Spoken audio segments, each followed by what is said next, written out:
Bugs crashing your pack's party? Whether they've got paws or sneakers, your pack deserves a home that's protected from pests. That's where Wondercide comes in. Plant-powered protection made with steam-distilled natural essential oils that actually work. It kills and repels fleas, ticks, mosquitoes, and ants without questionable ingredients or overpowering smells. Safe to use around kids and pets when used as directed. Lab-proven to work fast. And proudly made in the USA. We offer sprays for pets, people, homes, and yards. Plus, spot-on treatments, collars, and even shampoos. Whatever your pack needs, we've got it covered. Founded by a pet parent looking for a better way to protect her dog Luna, Wondercide's now protected over 21 million lives and counting. You might have even seen us on Shark Tank. Go to Wondercide.com and use code WONDER20 for 20% off your first order. That's WONDER20 at Wondercide.com. Wondercide. Protect your pack with plant-powered Wondercide today. Hello, my name is Kevin Tudor, and I'm one of the 3 hosts of Almost Major, a film podcast dissecting many major indie studios and the films they release. Every week, myself, Charlie Nash, and Bryden Doyle discuss overlooked, forgotten, or bona fide classic indie films via studio-specific miniseries. We've previously covered numerous films from Artisan Entertainment, Lionsgate Films, and New Line Cinema. Titles including The Blair Witch Project, American Psycho, Dogville, But I'm a Cheerleader, Saw, Requiem for a Dream, and Ringmaster, you know, the Jerry Springer film. Anyways, we have a fun time every week and we hope you will join us. Subscribe to Almost Major wherever you get your podcasts. Now proudly a part of the Someone's Favorite Productions podcast network. All right, so on to Saw 5, which is directed by David Hackle.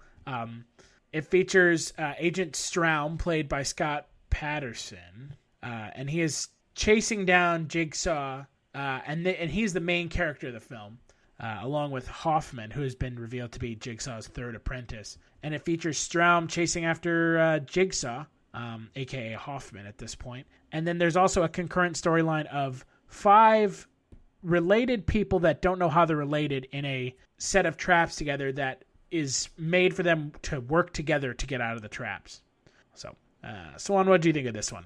So we're getting to a point, because we're on the 5th film out of 7, and it kind of feels like we're kind of running out of ideas, because we've already had in Saw 2, we have a film that features the group dynamic in like a quasi horror house thing, and we kind of have a repeat of that here, where we have the 5 individuals. They're not in a house though; they're in like a warehouse thing. Yeah, whatever. But 5 people have to work together to basically make their way through the traps, or at least maybe not work together. Well, in 2, it wasn't work together. In this one, it's very clearly working together. Well, yeah, but in 2, it was not clear in 2 at the very beginning to work together. But, I mean, especially when you learn about the numbers on everyone's necks, the point was for them to work together and move through the traps and help each other, I guess, because of the extra antidotes and shit.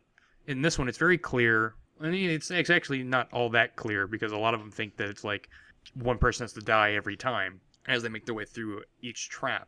But it's just kind of meh. Like, this film isn't bad, but we're definitely losing it at this point, 5 films in. But, I mean, I'm not going to say that this film's a waste of time. I think it's still worth watching. It's just kind of meh at this point. What about you, John? I'm on the same line as Swan. This one's not super great. It's sort of running out of stuff, I think, by this point. But it does have my favorite trap in the whole franchise, which is Agent Straum. And we can talk about that later. But I think that overall, the main storyline is not great. I was looking over my notes, and most of it is getting a little tired of this formula. Holy shit, brace the goddamn door open, you dumb fucks. And, I'm glad another cop is walking into a trap alone without any backup or telling anybody that he's going there. And it's sort of, at this point, this stuff has all been done. The traps are interesting, but I think that overall this movie the franchise is sort of starting to run out of steam here. Yeah. I agree with you guys. I think that we're kind of getting to the point where the franchise is starting to show its age a little bit in regards to kind of the formula that it's utilizing, and I don't know, just it doesn't have the same kind of weight that it did at the beginning. Just because I think it's, at some point after you make 5 movies, you're going to kind of run out of steam. So the film opens with a murderer being killed by a pendulum in another inescapable trap. And it's given kind of no context as to what's going on. Mm-hmm. And pendulum is... I did not like that. I mean, it's like all of the other traps have been like original, and the pendulum is like a straight rip-off of an Edgar Allan Poe story. Yeah. And I mean, I get it at the end when it sort of reveals the backstory for it, but I at the time I watched it and I was like, oh, way to rip out Edgar Allan Poe Saw franchise. I mean, pretty much. There's not even like a question of that. It's yeah. So the movie picks up right at the end of 4, where Straum mows down Jeff, and then he's locked in this room. And then he gets out of the room and he goes into this next room. And he gets knocked out. He gets attacked by the pig-faced creature, the pig man. Which pig we haven't mentioned. At all. But Jigsaw, anyone who's associated with Jigsaw wears these pig masks. And he wakes up in this room where he has a box on his head that fills with water, which is an unescapable trap. Right. It's designed that way. It's a trap made by Hoffman specifically to kill Straum. Yeah. There's no way, there's no key, there's no way to break the glass. He can't, yank the cube off of the thing. He can't pull his head out by slicing his neck up some. There's no way out of this except for what he does, which is awesome. Essentially, Saw 3 and 4, we learned at this point, is that this was all basically for Hoffman to walk away scot-free and be the hero. Mm-hmm. Yeah. So Straum has a pen in his pocket, and he jams it into his neck and gives himself a... Do you love movies? So do I. What's up, y'all? It's KB, and I love movies. Inviting you to listen to The Conversation, a film podcast where passion meets perspective and opinion. From the old school to the new, I invite a guest on to discuss the movies that thrill us, challenge us, break our hearts, or even blow our minds. There's always new episodes dropping wherever you get your podcasts. So join the conversation. We don't just watch movies. We love talking about them too. The Conversation with KB Loves Movies, a part of Someone's Favorite Productions podcast network. Emergency tracheotomy. Right. He takes out all like a boss. Like a boss. Just stabs himself with the pen and then unscrews it and pulls out all the insides, and then he just breathes through that pen until the cops come. Yeah, which is insane. Fucking incredible. Oh, it's amazing. Yeah. And then Straum gets taken off, and, he learns about his partner, Agent Perez, being dead. So later, or kind of a little bit afterwards, we see Jill Tuck again. Hoffman saves Jeff's daughter, by the way. Hoffman walks out of the building holding Jeff's daughter. Looking like the hero, not the scumbag that he is. Right, and they don't actually kill a child, which would have been a little over the top even for Jigsaw. Yeah. Well, maybe not over the top, but definitely extraordinarily dark. Right, even for Jigsaw, children are... Jill gets a box from Jigsaw's lawyer, and it has, some stuff inside of it. God knows what, they don't show it. And Hoffman gets promoted, but he goes into his office and sees a note that says, "I know who you are," which isn't addressed until the final film. So he goes and visits Straum at the hospital. No, he doesn't. Yeah, he does. Yeah, that's right. And and Straum tells him that Perez talked about Hoffman as her last words. Right. Yeah. And then Straum is visited by his boss, played by Mark Rolston, who Swan got a chance to interview. And Rolston says, you're taken off the case because, I forget why exactly. Because he starts saying to Rolston that he thinks it's Hoffman, and Hoffman is like the big hero, and so Rolston is like, well, that's not right. You're paranoid. You're too close to this. Get up. You're taking a break. Yeah, it's essentially Strom's too invested now, and dealing with the loss of his partner. He's done with him. Yeah. So after kind of all this exposition dump, we get the introduction of the 5 characters that are in the trap or in the tests. So there's Julie Benz, who's like a real estate woman. Then there's a fire inspector, an investigative journalist, a city planner, and an arsonist. And they wake up in this room with their like collars around their necks and keys in boxes in front of them that they have to get to together to unlock their collars. And they have to work together. Like, that's the whole point of all this, is they have to work together. Right. The tape specifically says, you guys are selfish dicks, but I urge you, please, for the love of God, don't be selfish dicks, and you'll get out of here. Yeah, if you work together, you won't die. And then the arsonist trust fund kid immediately freaks out and runs forward while everybody else is going, okay, we need to stop and wait and think about this. This is Jigsaw. We know it's Jigsaw. This is classic Jigsaw. He's been in the news. Maybe don't run and move around really quickly. And the trust fund kid goes, fuck that, and sprints for the key and starts the timer on the clock. Right. And so they all run forward to grab their keys, and as they run forward, it pulls other people back. Towards the razor thing that decapitates them. Yeah. So 4 of the 5 people get their keys, and the last woman, the fire inspector, gets her head cut off. Right. And so they go to the next room, which is the, is it the jars? The jars, yeah. So there's like jars on the ceilings that have keys that open up these like sewer grates that they can hide inside of. The jars are filled with glass? Oh, no, just each jar has its own key in it. Well, yeah, each jar is filled with or has its own key, but there's like broken glass inside these jars, right, too. Right, okay. Yeah. Because by the time they get done, because Charles, who's probably my favorite character in the group, just ends up going ham and just breaking a bunch of them, and like the entire floor is just riddled with glass. Mm-hmm. Yeah, and so they there's only 3 tubes. There's 4 people, 3 tubes, and so as the Charles guy kind of goes insane and starts kicking the shit out of everybody, the city planner knocks him out and jumps in the sewer grate, closes it, and he gets blown up. Well, he's not even kicking the shit out of everybody. He just goes, this trust fund kid doesn't deserve to live. The 3 of us will make it out. And he starts beating the shit out of the trust fund kid. Yeah. And then the city planner knocks him over, helps the trust fund kid into a tube, and gets in her own tube. And then they all close the doors. And then fucking Charles just goes... He, like, has a realization and goes, wait! And then fucking the bombs explode. Yeah. And then the next trap is the electric bathtub, which I didn't understand how this one worked. What do you mean? I didn't understand how were they supposed to work together? So what it was is there's 5 electric wires that are unprotected, but they're not connected to the circuit. And so in order to connect the circuit and unlock the doors...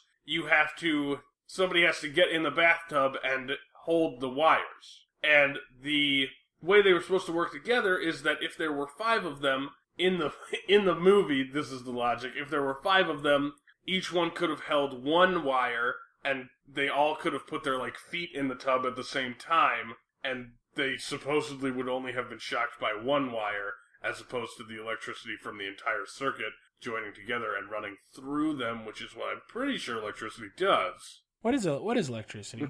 Right. But since there's only 3 of them and they're not working together, they end up knocking a chick out or killing her, I guess. Julie Benz from Dexter stabs the city planner in the neck and throws her in the bathtub, which opens the door because they complete the circuit. Because the city planner wanted the trust fund dude to do it, and... What's-her-face, the other chick that's still alive, kills the city planner because she doesn't trust the city planner. Yeah. And so we move on to the final trap, and I'm sure that this was Swan's favorite. Lobster claw. Oh, God. Right? So the final trap has 2 table saw, or a table with saws on it, and they have to stick their hands in and get 10 pints of blood total, correct? Yeah. Yeah. To open up the door. Now, if there had been 5 of them, that would not have been that big of an issue. There would have been 2 pints each, which is like not that much. Right. Yeah, they essentially just could have each of them could have lost a finger on each hand, and that probably would have been enough. They probably would have bled enough to get through the door. But since they're selfish pricks... they have to give up 5 pints of blood each. So essentially, instead of like sawing horizontal across their hands or their arms, the saw blade goes in between their fingers. Right. It goes in between their, counting from the thumb, their third and fourth finger. Like if you were making the live long and prosper sign. Yeah. And so they cut all the way up to like the middle of their forearms. And it's fucking disgusting. Yeah. And the dude like falls out after he's done giving his 5 pints, and he like lifts his arm and it like splits. Oh, lobster claw. Because there's absolutely no way that you can fix your arm after that. No, bro, no. You cannot just sew that shit back together. Yeah. That is... But Jigsaw said that the human body is an extraordinarily astounding mechanism. Yeah, Jigsaw's an ass. Yeah. So they survive, albeit at the, kind of sacrifice of their body parts. Right. Well, it's not even... We're not even sure if they survived. We don't even know All we that know they is that both they survived. made it. Yeah, we know that they... I would assume that one of them survived. The door opens, the chick crawls out, but the dude is stuck inside. Because he passes out from blood loss. But the bomb would still go off in 15 minutes, because all of these rooms have bombs in it, and it's like, hey, you guys have to get through it in like 10 minutes or 15 minutes Yeah, or and whatever. Ralston finds them. Right, Rolston finds her. No, because he followed through to the other door, and he walks like right at the Trust Fund kid. Oh, yeah, that's right. It's probably safe to say that Rolston pulls him out, but whether or not that they... I would assume they both survive. It doesn't say, because we never see these people again, but it's meh. Right, I don't think either of them are at the support group later. Yeah, this is... These 5 and these traps are totally not important to the overall storyline of 1 through 7. All this is basically just a... Filler. I guess it's filler and descriptor. It's because they couldn't do 20 minutes about Hoffman and Straum playing cat and mouse. Yeah, and I mean, these traps too kind of cater to giving some insight into how Hoffman works, because at this point, now that Jigsaw's dead, Hoffman's kind of acting as Jigsaw. And we know that it's Hoffman. Right. And we know that it's Hoffman, so it's basically just descriptor at this point of what kind of, I guess, teacher Hoffman's trying to be. And on that level, Hoffman kind of gets it, because all of these traps that the 5 go through are definitely beatable if they had all worked together, but... Well, if electricity works the way that Saw says it does. I don't know if it does or not, but I don't think it does. That one trap, they probably could have gotten away with... letting one person die? No, not even letting one person die. I don't even think they had to put a foot in the tub. I know the tape says they did, but if the trap was meant for them each to take a shock, then... they probably just could have like interlinked arms and shit like that, and it would have just completed the circuit anyway. But either way, the traps were all designed for them to work together, and that's basically the point, was for them to set aside their differences, not be assholes like they actually are, and learn something about functioning in society the right way. So I mean, I kind of get the fact that Hoffman gets it, and especially with the last trap that we see, but there's also facts of like Hoffman doing unbeatable traps and things like that. So like Hoffman gets it, and we see that, but at the same time he's got this weird sense of justice going on where he thinks he's above people, where Jigsaw didn't think he was above people because he was suffering and dealing with his own vices as well. Right. I feel like the reason why it looks like Hoffman gets it is that, I mean, if looking at the 6th movie, not in any detail because we still have to reach that, but in that's all instructions handed down to Hoffman from the, like, Jigsaw from the grave. So it might be that this trap also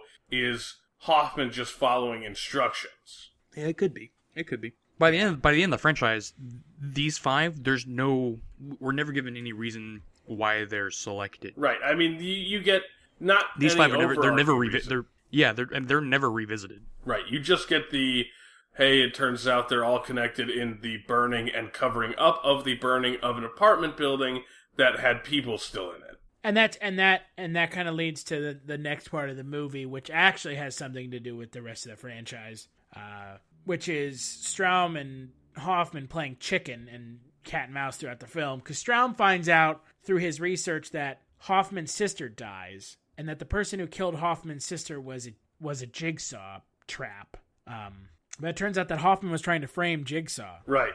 For killing his sister's murderer. And in doing so, he kind of draws the ire of Jigsaw, who, in one of like the better scenes in the franchise, kind of straps him in a chair with a shotgun to his neck. Mm-hmm. And he's like, how badly do you want to live? Yada, yada, yada. And Hoffman's like, fine, I'll be your accomplice. So Hoffman becomes Jigsaw's third accomplice and helps him set up the razor wire and the nerve gas house and like all the traps. That's kind of the big revelation of the movie. Right, that's the important stuff for the characters. We're getting to the ending, and the ending involves Straum finding a room that has like a glass coffin in it. Mm-hmm. That also has shards of glass inside it. Yeah. And Jigsaw's tape is like, have you learned nothing from any of this? Trust me, get in the box, you'll survive. Just get in the box. Mm-hmm. And as he's really like, get in the box or you'll never be heard from again. Yeah, and my legacy will become yours. And Hoffman and Straum, like Hoffman shows up in this room while Straum's in there, and Hoffman and Straum fight, and Straum throws Hoffman into this box and is like so proud of himself. Right, because the box locks automatically, and Straum goes, "Ha ha! I got you, you son of a bitch!" And then the fucking coffin starts to lower backward. Yeah, the coffin lowers backwards into the ground horizontally as the walls of the room close in. Right, like reminiscent of the Star Wars junk garbage compactor scene. Yeah.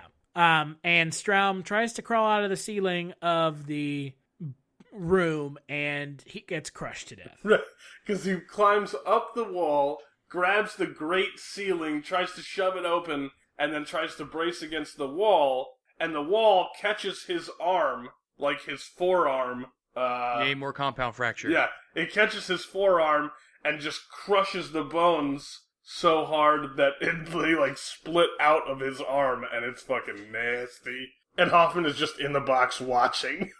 Smiling. Yeah, as like blood splatters against the lid of the glass coffin. Yeah.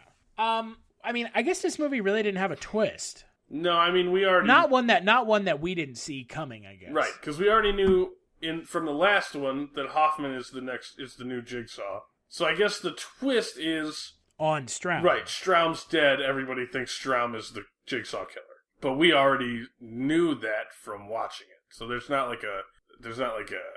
So I guess what did you think of the ending? I liked it a lot. I mean, as much as I didn't like the main body of this movie, the 5 people in the tunnel warehouse thing, as much as I thought that was pointless, I really liked that glass coffin trap. And I think that was really cool and also gruesome. And also like, haha, bad guy won, sucker. Which I always sort of like when bad guys win, because it hardly ever happens. Well, and the bad guy wins because the good guy is stupid and doesn't listen. Well, that's true. Again, for like the millionth time. Because bracing doors behind you? Right. Every goddamn movie. Listening to the tape over and over again. Ugh. Should just listen to it. Yeah. So I guess Swan, best performance, best trap, and final thought. Best performance. I'm gonna go with. I'm gonna go with Carlo Rota because he played Charles, and I really like the character. He was smart, sarcastically funny. It was completely the opposite of most characters we've seen, because for the most part characters have been fairly one-dimensional and kind of bland and boring. And Charles just wasn't boring. I was actually kind of bummed that he went when he did.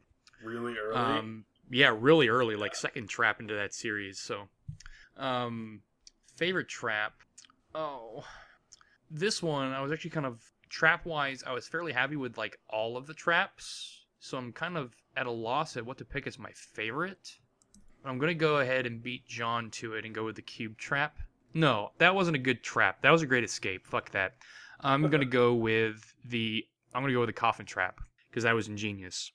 I do think it was kind of it was meant for Hoffman to not be there though.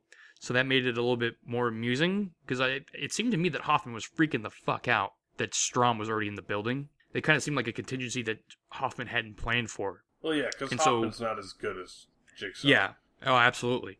But it made that kind of turn, because that's not a twist, but that turn made that much more amusing for me.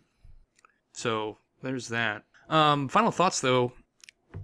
I'm gonna have to say that if you've seen all the movies to this point, you're kind of obligated at this point to see this movie. Except, I mean, I will say that this movie is only important for about 20 minutes, because as we've already stated, the 5, not important, honestly. This is more about Strom and Hoffman and some of Rolston, because there's some important points where Hoffman basically sets up at the end of the movie. The final scene of Rolston in this movie is him discovering all the stuff that Hoffman had set up to basically frame Strom. Right, because his legacy would become... Jigsaw's legacy would become Strom's legacy. Right. Yes. And so Rolston finds Strom's phone, a bunch of FBI files that Rolston thinks that Strom had taken, which he did, and but he also finds profile pictures for Rolston himself. So the last 10 minutes and some of the middle 10 minutes, I really enjoyed, but that was about it. What about you, John? This movie was alright. Some of the traps are interesting. Some of the character interactions with the 5 people in the tunnels are kind of cool.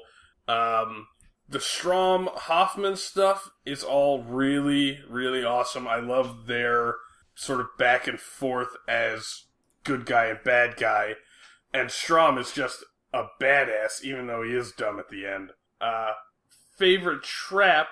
I know Swan doesn't think that it counts, but I think that the way that people escape and behave in the trap adds to the entertainment value of the trap, not just the trap's mechanics itself. So I'm going with the cube trap, because that fucking emergency tracheotomy, man. Oof. So cool. I'm with you, except, for me, with all the Saw films, I tend to look more at the application of the trap. Right. Not so much the escape. The escape is bonus for me. Right. And I totally get that way of looking at it, but that emergency tracheotomy... On point. Right. When that happened, I freaked the fuck out, man. I'm with you. I did too. I do want to say, honorable mention, the necktie trap. Not because the trap itself is particularly good, but I like at the end of the movie, the last 2 characters sort of figure out, hey, one key would have worked on all of us. So if one of us had rushed forward, grabbed the key, unlocked ourselves, and then walked down the line, unlocking everybody, we wouldn't have had to take the time to move forward quickly. Also, the image of the fire chief's or fire warden's head falling off of the blade and just laying on, the way her hair was actually laying on the ground, because you see her head from behind. That was just perfect. That's like the cleanest but most offensive gore scene in the movie. But yeah, the fucking cube trap, by far my favorite. I'm gonna go with this movie is... Shit. I didn't do best performance. No, I guess you didn't. My best performance is Scott Patterson, because Agent Strom is really, really good as that sort of obsessed, vengeful, suspicious, but nobody believes him cop character. That character is almost cliche at this point, and yet he still manages to make it interesting, so... It's almost cliche in this fucking series, that's for sure. Well, there's been like 4 characters. Right. Yeah, I'm gonna go with this movie's is decent. I would say it's better than the last one. Probably because I like Strom's character more than the others. Best performance, I'm gonna go with Julie Benz, just because Julie Benz. Who does she play? Britt, the real estate woman. The one that gets bathtub? No, that's Luba. The one I'm talking about is she's one of the 2 that cuts her arm. Ah, the one that doesn't quite get the lobster claw. Yeah. Yeah. And then for best trap, I'm gonna go with.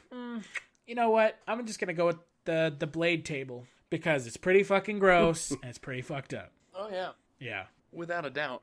With the hand and the lobster thing. No, thank you. No, thank you. It was just gross.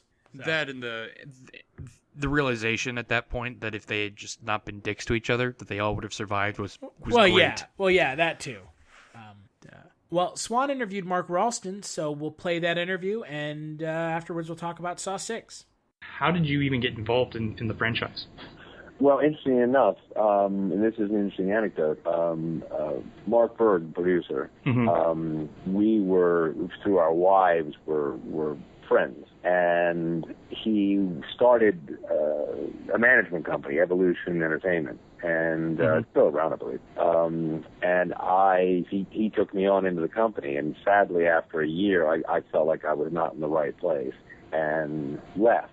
And unbeknownst to me, well, of course, the next year, Mark produced or buys the piece that eventually became Saw, and he had actually had in mind that I was going to be Jigsaw. Oh, wow. Yeah, but because I had left, and he was upset that I had left, he didn't, cast me as Jigsaw. But years later, I was actually in New Mexico doing another movie, and he just called and said, "Look, I got this character I want you to play, and we're going to do, 3 of them with you." And sadly, it only turned out to be 2. But and I had to confess, I hadn't actually seen Saw.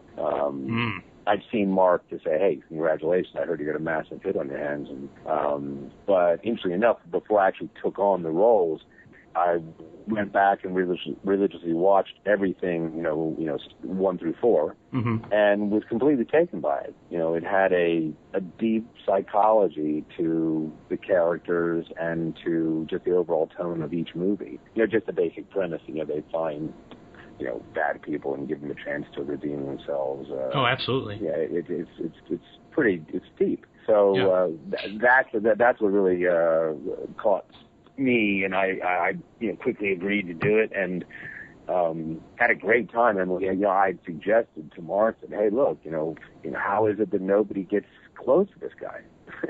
Why don't you make Erickson the guy who actually peeps it and is going to get him? And hence that scene in 6, and when I die, I mean, it was one of the best scenes in that movie. I mean, the tension was absolutely high, and the audience was believing that, oh my God, they're fucking gonna get him, and you were inches away from doing it, and then bang, splitting throats, and I thought it was a great scene. So would you say that your death scene, would you say that was probably the hardest scene that you had to film, or is there a scene in particular that sticks out as just the hardest, the biggest challenge? That was easily the biggest challenge because, we had a pretty tight schedule, and coming to that moment, oh my God, it was like the last couple days of filming, and the director, and I'm trying to remember who directed that. Kevin, there's another Kevin? That is Kevin Gardert. Kevin Gardert, yeah, right. So Kevin, was kind of, under the gun, and, really was feeling the pressure, and when we came to actually kill me, we did it one time, and then he was like, "Okay, we're going to do it again, but don't change." And I was like, whoa, what do you mean don't change? I mean, I have to be, you can't just send me in and I'm covered in blood. What am I going to do? How are you going to cut around that? So we quickly, got cleaned up and got dressed again and did it all over. And oh my God, there were tubes running up through my neck. And when the special effects guy had a pump, and he was pumping blood, and I was already down on the ground, halfway expiring, and he pumped it a little too hard. This huge gush of blood shoots up my nose and covers my entire face, and you had to just like really steel yourself to let you not start cracking up or just sputtering, Mm-hmm. you know.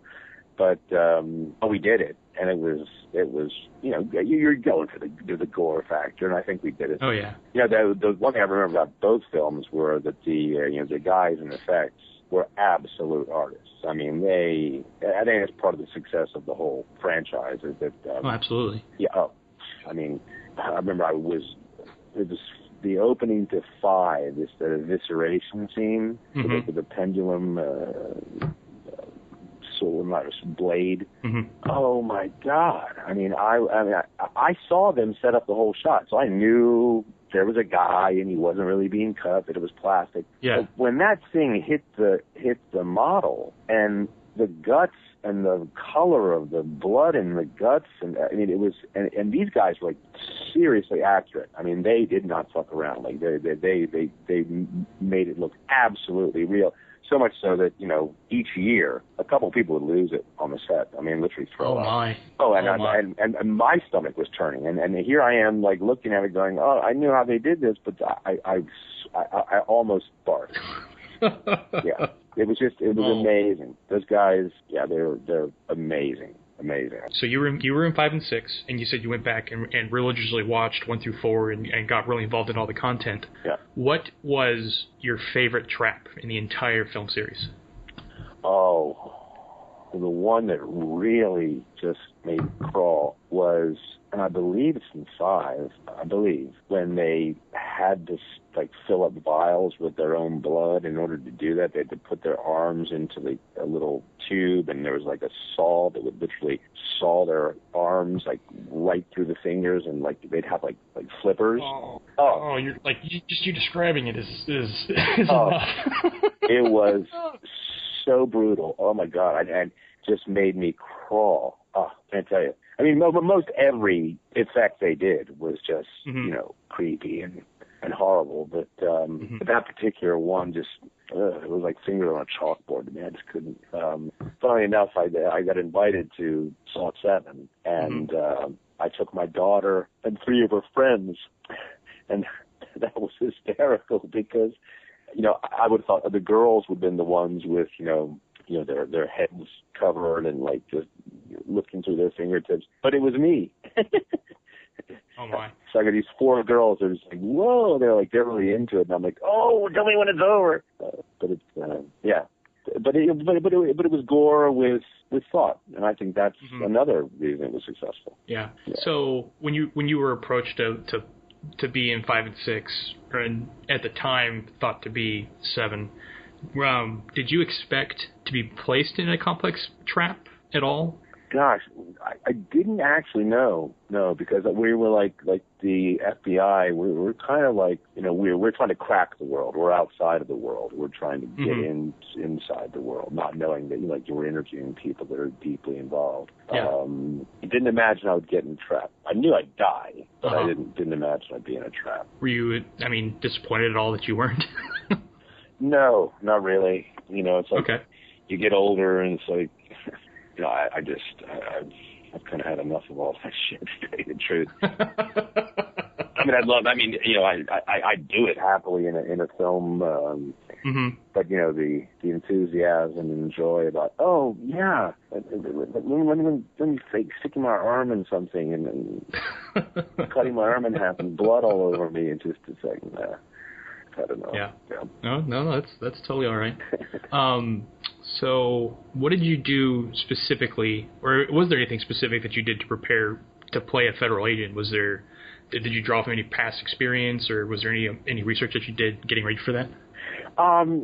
You know, over the years, I did a bit of a run on a show called Profiler, and actually had an opportunity to spend some time with a real FBI profiler. Oh. He was like a consultant on the show, and that kind of really laid a foundation of understanding exactly what goes on at that level in the FBI when you're going after, you know, potential serial type killers, and what they look for, and, you know, what we all know now, because, you know, you can find anything on the internet, but even back then with the profiler, it was like, I felt like, wow, I'm privy to some amazing information. And it was amazing. I was just chit-chatting with this guy, and he was just telling me what sort of things he did, and, like, you know, he traveled. He's like one of the top 5 in the country, and he travels a lot just to help, you know, law enforcement, you know, pick through the weeds, so to speak, and find out, oh, geez, yeah, this threat of killings you have here could easily be serial, and, you know, this is what we need to look for. And so in our conversation, he says to me, he says, so you have children? I said, yeah, that's right. He says, you have girls? I said, yeah, the 2 younger ones are girls. He said, keep them locked up. And he said it absolutely straight. And I said, what do you mean? He said, look, I personally know of 60 serial killers in America today. But I have 60 profiles of killers. But, if we let the public know this, obviously it's going to create a shitstorm. Oh, but my. my jaw just was wide open. I said, what? Are you fucking kidding me? And then, of course, now, you can go online and, go, let me see how many sex offenders are in my neighborhood. Oh, yeah. And that's freaky in of itself. The numbers for that are staggering and frightening to begin with. Oh, absolutely. And it's a completely different world. I mean, I'm in my 59th year, and God, when I was a kid, my father in the summertime especially, he'd be like, "All right, nobody's sitting around the house watching TV. Let's just get on your bikes and go somewhere and be home for dinner." And that's what it was like. He wasn't be careful this, don't do that. Now, even with my, my youngest, who's now 20, it's like, sweetheart, keep your eyes open. Every time she leaves the house, I'm running down my list of, warnings and things to look out for. But, it's a very real thing. And having that knowledge, it added to and then the way in which they were produced, I think there was a lot of tension in the Saw movies. And that was great when they finally did introduce Erickson, that, here's a guy who's, tough and could conceivably, crack it. Yeah. I think at the time when they decided to kill me rather than let me actually succeed was because they thought that the franchise might go on forever. Yeah. And sadly, it was, it all comes down to money anyway. So when so when number 6 didn't do as well as 5, and then 7 didn't do as well as 6, they could see they were on a downward curve, and that's when they pulled the plug on the whole thing.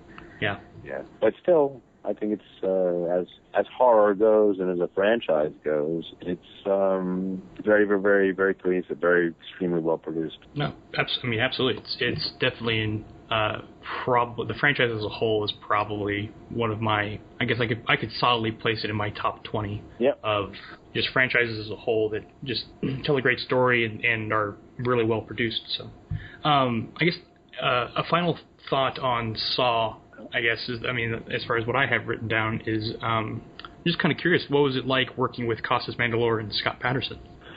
Great guys. Costas and I were really quite friendly on set, and he really, he took his role very, very, very seriously. And Scott Patterson, too, nice dude. I had less to do with Scott, but Costas was... He was very into it. I guess the person that was most into it, was Tobin. I've never. Did you actually get to work or have any interactions with Tobin offset or? Oh yeah, we met and we chatted, and I was absolutely amazed. He thought of taking things seriously. My God, he was so deep into this character. It was. It's amazing. It was amazing to watch. He was very method-like. But it was rich. It was a very, very, very rich concept, and I don't regret not being Jigsaw. Actually, that's probably be my last follow-up question. Was, of course, I'm sure you would have loved to play Jigsaw.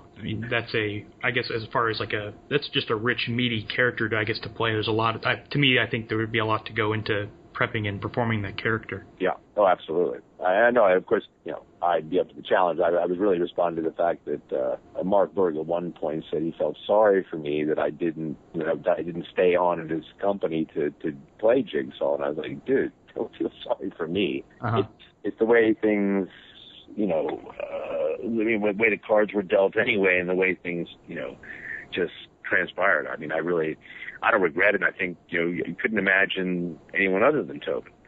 So, things are the way they're supposed to be. My oldest child, my son, is actually a film producer and about to make his first movie.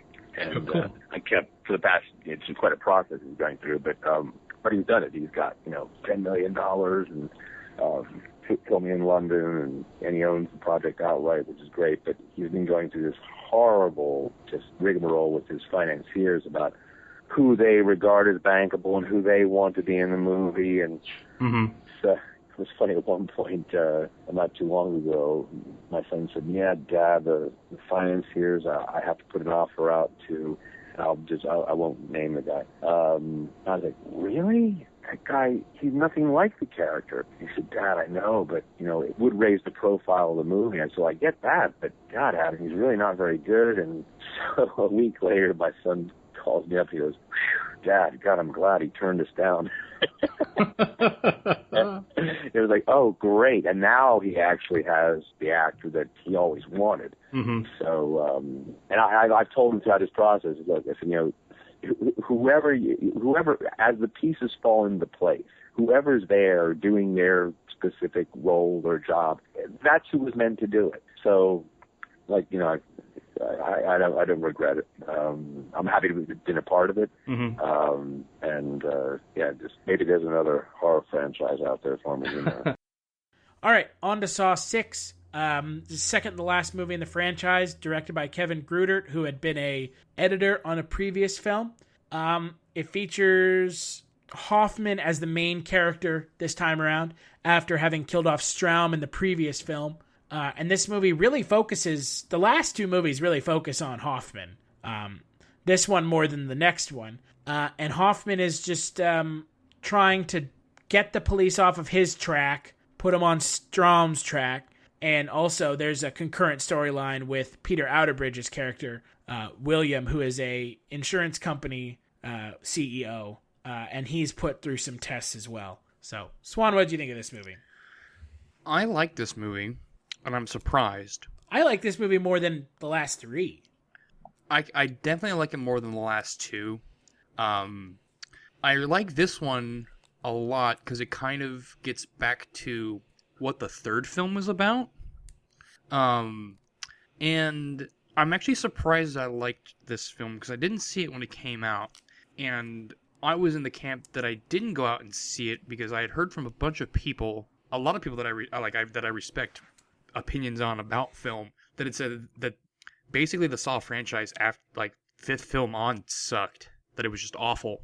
And so I just never saw this one because I stopped at 4 and I'm like, okay, I've seen enough, I don't care anymore. But this is actually really good. There's a lot of good things, and Peter Outerbridge goes through some grueling emotion, both physically and emotionally. He goes through some major shit. He has to deal with a lot of stuff. And so yeah, this is actually a really good film, and I was surprised. I was pleasantly surprised. What about you, John? I think that this movie might be tied for favorite of the franchise with the first one. Agreed. I mean, I was gonna wait till the end for that question. Right. I mean, the cat's out of the bag. the cold open trap where the two people have to cut stuff off of their body to whoever donates the most gets to go free thing was a little lackluster, I feel like. But I think everything after that, I don't know if there's anything else that I particularly have a problem with. I mean, this movie has the emotional damage from Jeff in the third one, but it still has the fucked upness and the actual sacrifice and pain of the other movies. And it has important stuff going on with Costas Mandylor's character and Jill, who is, Jigsaw's wife. And I think that almost everything but the cold open scene is good and valuable to the storyline of the franchise. So I don't know if it beats the first one, because the first one was nice and concise and simple and watchable and entertaining and violent. But it's definitely tied with the first one.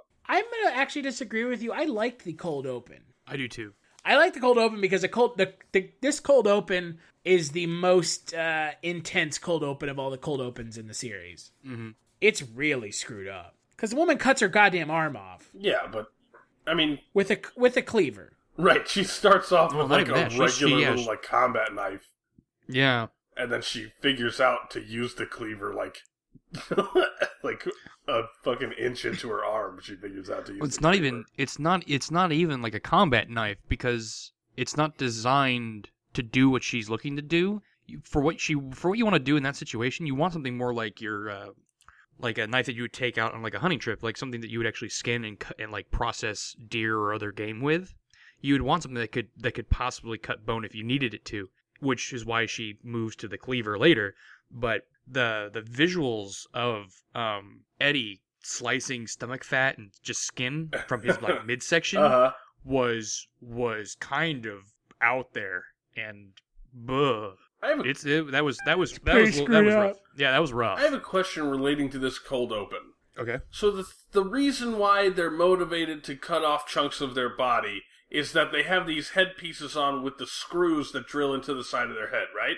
In the first movie, when Danny Glover, Danny Glover? Danny Glover. I'm getting Danny and Donnie mixed up. Donnie Glover. When Danny Glover... Who the fuck is Donnie?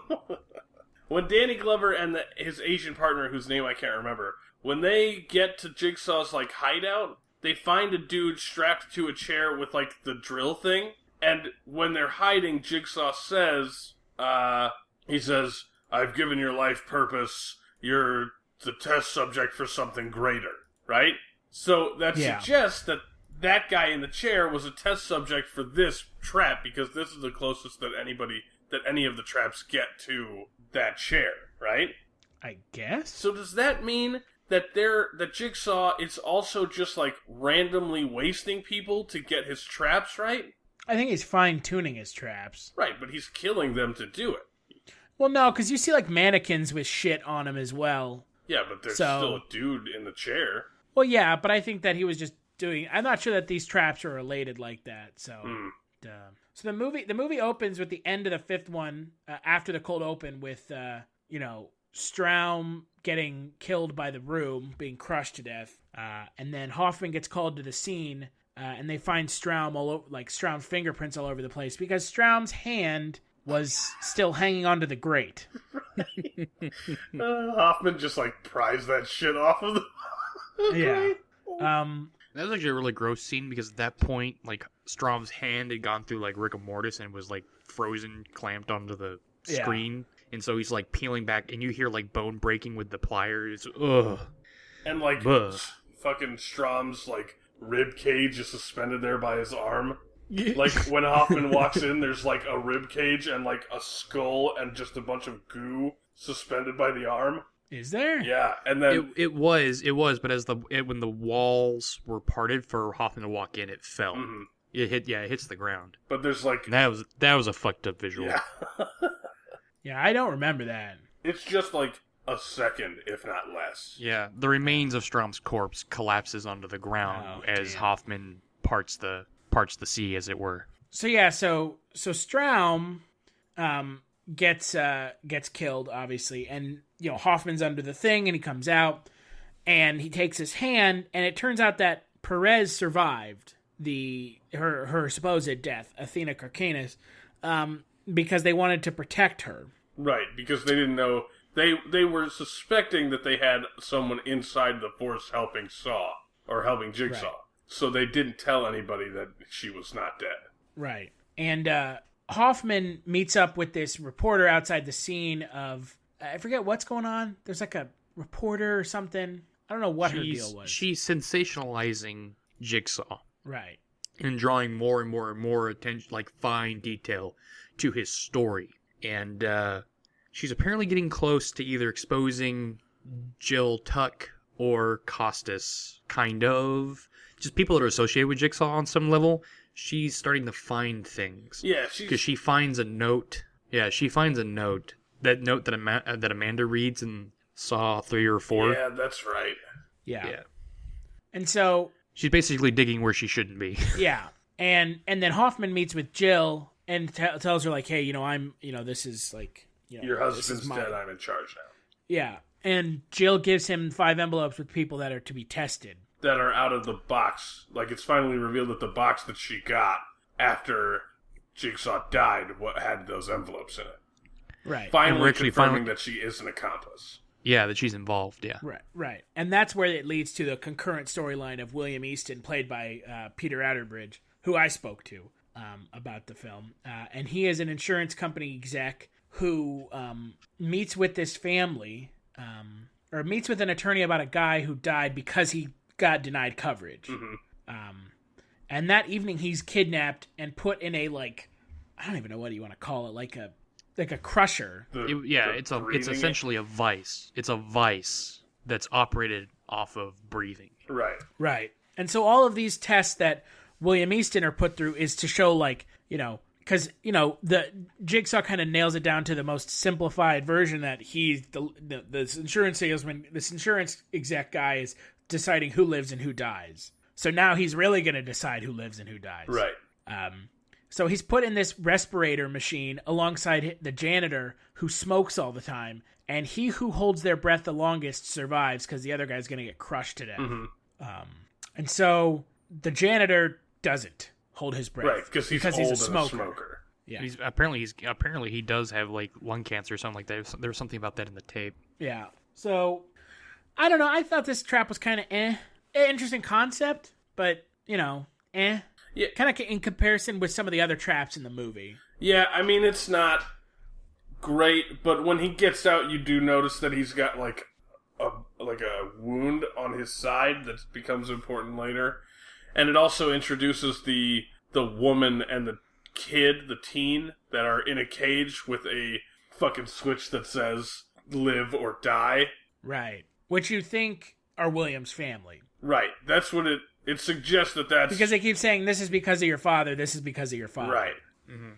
And they're watching William go through these missions. No, I don't think they are. Yeah, they have a TV that they can see him on. Oh. And then on the other side is the reporter. Right, but you don't know that until the end. Oh, no, yeah, you do know that. Yeah, that's right. You don't know the other thing. She doesn't have a switch, though. Yeah, we haven't gotten to the other part yet. Right.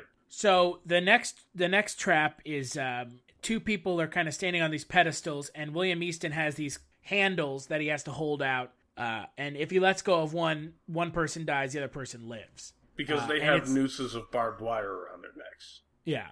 Or razor wire or whatever. Right. Yeah. So the Jigsaw thing says like one of these people is like old and has a family. The other one is young but is like a total like misanthrope. How would you judge who lives and who dies? And it keeps flashing pictures on the screen in front of him of, like, the two people. And one is, like, her being happy with, like, an older guy and grandkids. And the other one is the dude, like, sitting alone drinking soda on a bench and shit.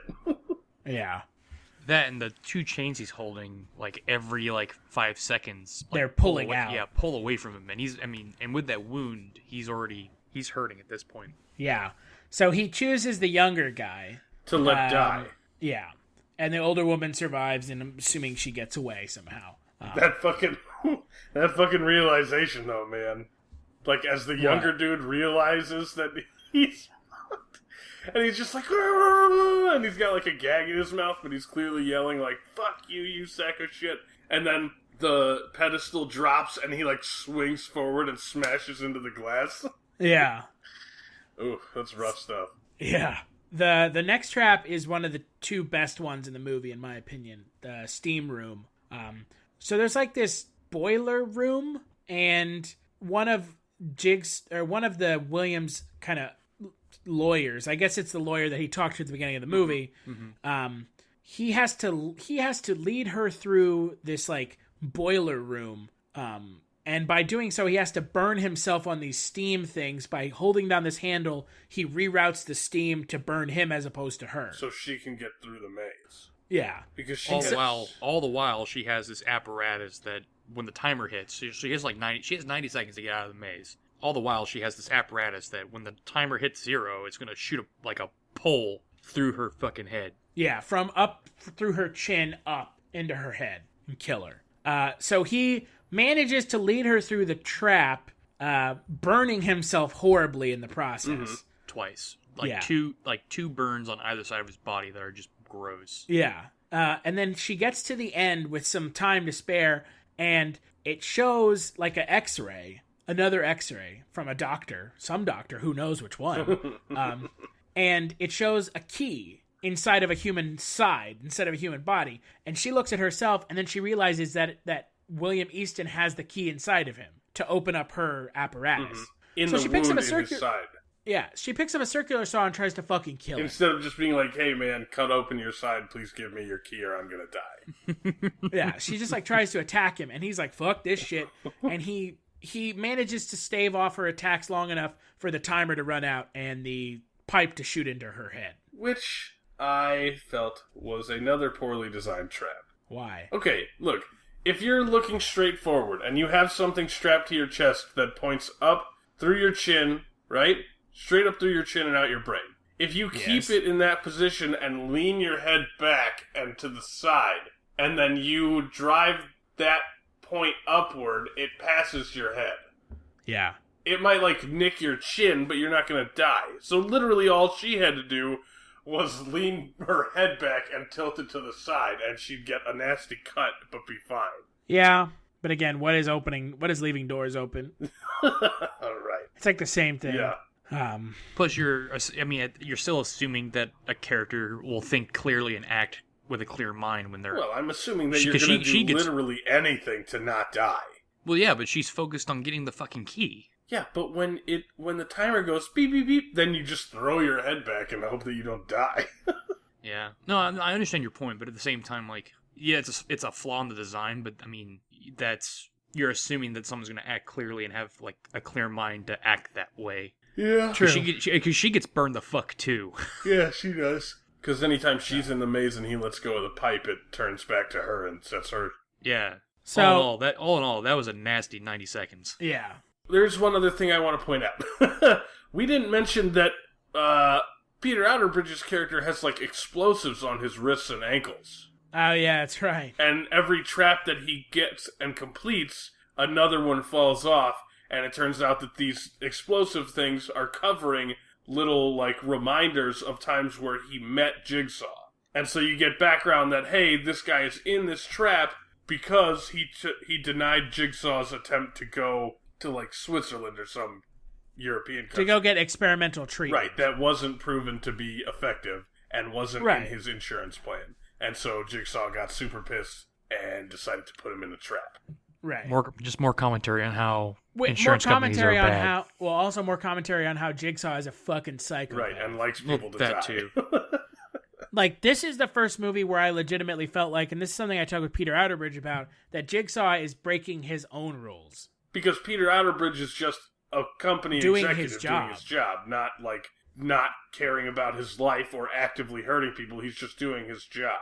Yeah. Which is totally legal and totally fine, and maybe a little bit shitty, but not, like, monstrous. Not worthy of what ends up happening to him at the end of the movie. Right. So that we get to my favorite trap in all the Saw movies, which is the carousel trap, where it has 6 of his associates on a carousel with a shotgun, and he gets to save 2, and he saves 2 by sticking his hand in this machine that, like, drives a piece of metal through his hand. All the while, his associates are, like, screaming at him and trying to persuade him to save them. Right, because he only gets to pick 2, and then the other ones get shotgunned. Yeah. It's a really, like, emotionally fucked up trap. Mm-hmm. And you totally, like, feel for his associates, on top of feeling for him, because he's put in, like, a really shitty position. Right. Yeah, because if he doesn't choose, they all die. Right. So he chooses 2 of the 3 women, and the other men are just, like, done. And that's when one of the chicks, they're all, like, yelling at him to save them and talking about how great they are at their job and stuff, and then one of the chicks goes, I have a son, he's sick, I need to get home to him. And Peter Outerbridge picks to save her, and everybody else just goes, oh yeah, I have family too, don't kill me, I'm pregnant, I have a daughter, I have a husband, and, like, everybody else is going, they're lying, they don't have that.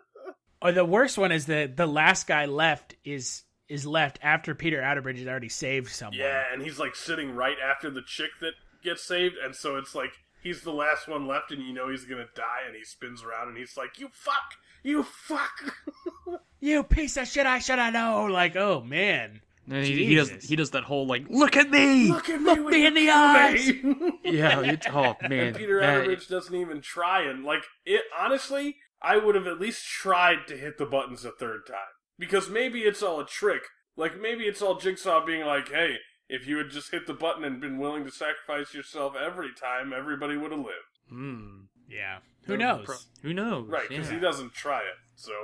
Yeah. So we get to the end of the movie where William walks into the room with the cages on either side, and it's revealed, and this is, I would say, the twist of the movie. You guys agree? One of them. I think there's 2 main twists for this movie. And you realize that the woman and the kid that are locked up are the gentleman from the beginning of the movie who passed away because he wasn't covered you realize that that is his family and that the reporter is Peter Outerbridge's sister. Yeah. And the live or die switch is for the family to choose whether or not to kill Peter Outerbridge. Yeah. And William Easton's sister, Peter Outerbridge's sister, is trying to make the case to not kill him. And he's also just sort of being like, I'm sorry. It's fucked up Yeah. what I did, but I apologize. I can't take it back. Please don't kill Right. me. And the woman is like, I can't do it. And she walks away, and the kid's like, I can. And he slams the switch down, and these like hypodermic needles swing down from the ceiling and inject him with hydrochloric acid. They just start spraying hydrochloric acid into his body. Which, by the way, is the straight up worst death scene in all of the Saw movies. Yeah, it's super fucked Oh, yeah. up. But it's like, okay, it's not even hypodermic needles either. It's like- It's like some needle spike shit, because there are like Again, all these pieces tubes. of pipe. Yeah, like, I mean, we're talking like 16 gauge. We're talking about some thick fucking needles, We dude. haven't even talked about the fact that every single Saw movie is like this. Every single Saw movie is just like everything is like shit together, like, welded together shit. Looks like it all was out of a fucking junkyard. Mm-hmm. Like, nothing is clean in any of these movies. Except yeah. for the second bear trap looks a lot cleaner than the first one. Yeah. The reverse Bear Trap, Bear Trap 2.0. Yeah. Yeah. But yeah, everything just looks like shitty and grimy and dirty and nasty, so... Yeah, man, you need to get tetanus, man. Yeah, right? So he gets destroyed. Yeah, he gets melted. Like, from like the inside out, like you see his, from the hips down, just fall, and just innards just fall out. Yeah. All the while he's grasped onto the cage. right in front of the kid that pulled the lever. Yeah. And just like screaming. Ugh. That's some rough shit. Yeah, that's... Yeah. Yeah, when I talked with Peter Outerbridge about it, he was like, yeah, that scene was really hard to film. Can imagine. I'm sure, bro. Yeah. I don't know about you guys, but William Easton's character is the first character in any of the Saw movies I legit like felt for. Because he totally didn't deserve to be in the trap. This is just like Jigsaw being like, yeah, I didn't like him. Yeah, it was totally Jigsaw being like, you denied my cancer treatment? Fuck you, buddy. Yeah, I can kind of see that. Otherwise, why put the teenager in there? If it was a test to check, like, forgiveness, the mom should have been in there, and she should have been the one forgiving. But you put the teenager in there specifically because you know teenagers are hot-headed sacks of shit. And he'll pull that lever if his mom doesn't. Because Jigsaw wants Peter Outerbridge dead. Yeah, but I think it's supposed to be like, the point was to get both mother and son to forgive the guy. Mm-hmm. Well, this whole test was not for him. It Oh, was yeah. for them. Right, at one point Oh, Peter no, I'm Outerbridge with you. says, it's not my game. Oh yeah. Yeah. And I'm not on the fence about Peter Outerbridge's involvement as far as like he's deserved of being in the game, because at the same time there's flashback scenes throughout William Easton's test that kind of show him being a rather heartless insurance exec. Like the way he describes the formula he designed to justify if someone's covered or not is, I mean, yes, on a business sense, it makes sense. Because, I mean, any business is designed to make money. So as an insurance company, you're going to make money on healthy people paying into your insurance. So you want to minimize the amount of payout. But at the same time, people use insurance to, well, have shit covered when they fucking need it. So to have such a heartless view on that is kind of fucked up. It's like Fredo said like Michael said to Fredo in The Godfather. It's just business. Yeah, no, I guess I'm what with you. Abe Vigoda said in The Godfather. It's just business. Yeah, I'm with you. But I mean, those fuckers die anyway too. So Here's my thing, though, okay? It's fucked up what he does to the husband of the wife and kid that end up killing him. Because that's just like, hey, you didn't tell us that you had bronchitis 5 years ago. Or some random bullshit like that, and they get out of paying it. But the stuff with Jigsaw specifically, dude wants to fly to Europe to get an experimental test that has never and was never covered in his plan. And the insurance guy says, look, man, if you do that, it violates the agreement of our plan. Don't do it, because then we would have to stop covering your regular stuff. And he, like, straight up tells Jigsaw beforehand, hey, look, buddy, you really shouldn't do this because this will be the consequence. That didn't seem very dickish to me. That just seemed like, well, look, this is how it works. The one with the husband, however, was kind of shitty. But I still don't think it was, yeah, this guy deserves to be burned by hydrochloric acid from the inside out. Yeah. No, it's just, it's just one of those things where I feel like he's the first truly kind of sympathetic character in the series. So. Well, especially since he was forced to make, because those were some hard decisions. Mm-hmm. Jeff really didn't have to make any hard decisions. Rig didn't really have to make any hard decisions either. William Easton is the first person that actually had to basically face a juxtaposition of his own business practices in dealing with people. But in this case, it's people that he knows. And so that provided a level of fucked upness that probably exceeded what was needed, but at the same time made for an interesting series of events. Yeah. I don't know. I guess his character is just not as... his character kind of goes through more shit than I think any other character in any of the films have as well. Oh, I absolutely agree. Yeah. So all the while this kind of William Easton trap thing is going on, we get Hoffman trying to evade the FBI again for the millionth time. Right, because Rolston and Athena Karkanis are sort of like suspicious of him now. Yeah. Because of Straum. Right. Because they find out like that fingerprint has oils in it that are only in fingerprints after like they're dead. After post-mortem, right. Yeah. Yeah. And so Hoffman and Rolston and Karkanis are all in the same room together, and they're unscrambling the voice on the tape, at which it gets unscrambled and Hoffman kills everyone. This was a great scene, by the way. He kills Rolston, he kills Karkanis, he kills the technician, he douses them all in gasoline, lights them on fire, and walks out, like, drop the mic. And Rolston is still alive while he sets the match. Like, he's still bleeding out while this is going on. And on top of that, too, he grabs Strom's hand from his fucking trunk and puts prints all over the fucking place, too, before he sets the place ablaze. Again. Because it worked last time. Oh, yeah. Sort of. Well, in this case, you can, like, I guess his thinking is put prints and then burn the place. That way, I mean, his prints are there, and I guess the heat will fuck with the oils, I guess, and basically make it so they can't detect that. I'm assuming that's the point. But that thing aside, this, I mean, the speed in what occurs in this scene, just, to me, that elevates Hoffman as a character. He fucking owns everything. Yeah, he does. He fucking goes ham, because in like the span of time it takes him to basically slice. Wait, slut it up. Yeah, Hoffman's slutting around.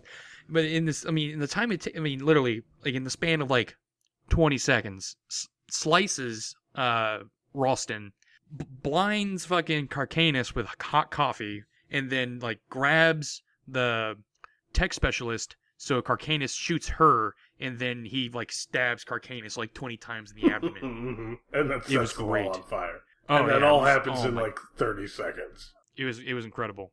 I mean, Hoffman wasn't really like a super badass character up until this point, but after he kind of kills everybody and runs away, he becomes like super badass. Right, like Strom level badass. Oh, absolutely. Yeah. So, and then Hoffman gets knocked out by Jill, and Jill puts the reverse bear trap, the new bear trap, on his head. Oh yeah, that shit's awesome. It's like a super streamlined looking bear trap. And she's like, John left you 5 envelopes for this test. The 6th one was for me, and it had a picture of Hoffman in it. And then it says, "This is John's will." And then she says, "Game over," and walks out and closes the door on him. Right. She leaves him in the kind of overlook area of the William Easton trap. And he has this bear trap on his face, and he escapes by breaking his wrist and jamming his mouth in the bear trap into the kind of the door has a window on it that has metal bars. He jams his mouth into the metal bars, and the bear trap opens slightly. And like tears open the right side of his cheek, but it doesn't rip his jaw. Yeah, and he takes it off his head, and the movie ends with him like screaming into the air with like his like face fucking ripped off. It's pretty gross. That was so cool. Yeah. Because it's another one of those you weren't supposed to get out of this. Yeah. I mean, he didn't have a key. He didn't have. He wasn't released from the chair. Pure ingenuity. Right. It's literally just, I'm going to kill you with a crazy trap. No, you're not. Fuck you, suck a dick. Yeah. So, and that's kind of how the movie ends, with just Hoffman screaming with his face all screwed up. So, Swan, favorite trap, best performance, and final thoughts. Okay, favorite trap.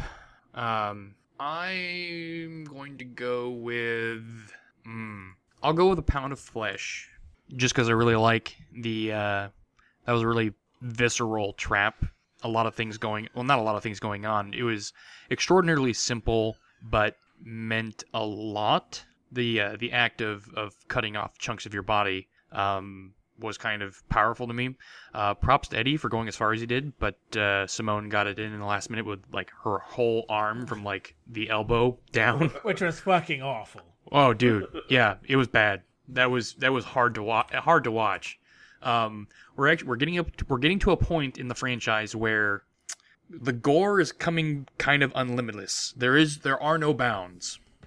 There's a lot of shit going on, because actually we didn't even mention in the because it's the fifth movie, right, that has the Hoffman Jigsaw trap with the guy on the table that killed his sister. Yeah, that's the fifth movie. That's the fifth one.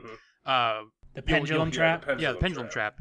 I mean, because Mark Rolston talked about it in the interview that I had with him, that he actually sat and watched the filming of that scene, and even just filming of it, like he's sitting there watching it being filmed, and he knows it's fake. And he talked about how hard that scene was to watch, even though he knew it was fake. And that's just a testament to the just pure gore in the entire franchise. Because at this point, there are no fucking limits when it comes to what they're willing to basically show on screen. Almost At this point, no. Yeah, at this point, it's just all of it's just royally fucked. Yeah, and Athena Karkanis in her interview was like, "Yeah, I'm glad I didn't die in a fucked up trap, because those were messed up." Yeah, Mark Rolston kind of said the same thing too, because that's something. I mean, if you go back and listen to that interview, so do you not regret being in a trap? He's like, no, I was good with the way I died. Yeah, right. I'm good with that. Those traps, man, they are intense. Mm-hmm. Yeah. All right, so yes, have some final thoughts: best performance and best trap. Yeah. Best performance. I'm gonna go with, I'm gonna go with Mark Rolston, purely because we're on the tail end of his time in the franchise, and at this point he's doing... Tail end, you mean he's dead? Yes, as in he dies here, like basically near the end of the film. And but throughout this film, he's done a good job of basically being the new head of the investigation, and trying to kind of lull Costas Mandylor into a kind of trying to catch him off guard. And that's essentially what they were trying to do with the voice recording. But I think Mark Rolston does a good job of playing the straight man throughout I almost said the episode. Jesus. Throughout this film. I mean, that's something we do need to talk about. This show almost feels episodic. Oh, it absolutely does. Just really long episodes. Yeah, it's fucking long. But I mean, he does a good job playing the straight man basically throughout this film, and I think it's a good not juxtaposition, but it's a good I guess cross film performance against Costas. Because I'm sure one of you guys will pick Costas, because, I mean, he also did a phenomenal job. But so, for my pick, I'll go with Mark Rolston. And, I mean, at this point, we've talked enough about the closing of the film that I don't think I really need to give any final thoughts. It's a good movie. It's worth watching. I mean, if you've gotten this far, you're kind of committed. I mean, yeah, if you've watched 1 through 6, definitely finish it. Again, I think this is probably tied with the first movie as far as quality is concerned. However, if you don't want to watch all the other ones, don't watch this one, because this has a lot of background stuff that you need to know. Best performance, I'm going to go with Sean Matheson. He plays Josh, who is the last guy alive on the carousel. The carousel is not I like that trap, but it's not my favorite in the movie. But his little, final freak out is really, like, gut-wrenchingly painful to watch. And as far as best trap, I'm going to go with Reverse Bear Trap 2.0 because, again, watching characters get out of traps that are intentionally supposed to not have an escape is such a huge bonus for me. I mean, it's so much cooler than watching somebody just do what they're told and getting away. Yeah. I'm going to go with best performance, obviously Peter Outerbridge. I don't think that should come as a surprise. Because he's just he's probably, out of all the characters in any of the films that aren't the main ones, I would have to go with him kind of overall. The carousel trap, just because how fucked up it is. And I would say that this, is probably my favorite Saw film out of all of them. So watch it. I don't think it stands alone on its own because it's the 6th movie in a 7-movie franchise. Oh yeah, it definitely doesn't stand alone. But having watched everything else, this is still my favorite Saw movie. So, well, I mean, I'm totally down to it. I mean, William Easton is probably the most dynamic character in the entire franchise so far. So I'm totally with you on that. But yeah. I mean, the problem is you can't watch this movie on its own. Oh yeah, well yeah. Well, I interviewed Peter Outerbridge, so we're going to play that interview, and then we'll come back and wrap this up with Saw 3D, otherwise known as Saw 7, because, why call it 7? How did you first get involved in the Saw franchise? Well, it was basically like any other gig. I mean, my agent called me up. He said he had an audition for Saw. Right. I kind of said, well, yeah, and I actually didn't balk at it at all because I remember I'd seen the first film. I hadn't seen any other ones, but I'd seen the first one and I thought it was a really, really well executed thriller. Actually, I thought it was sort of a little bit of genius horror filmmaking, and I thought the plot was really interesting. I thought the suspense was fantastic, and I thought the premise was just grisly, but really clever. So I said sure, and I went to the audition, and I got the part. And then I proceeded to watch all the other films in about a day. Yeah.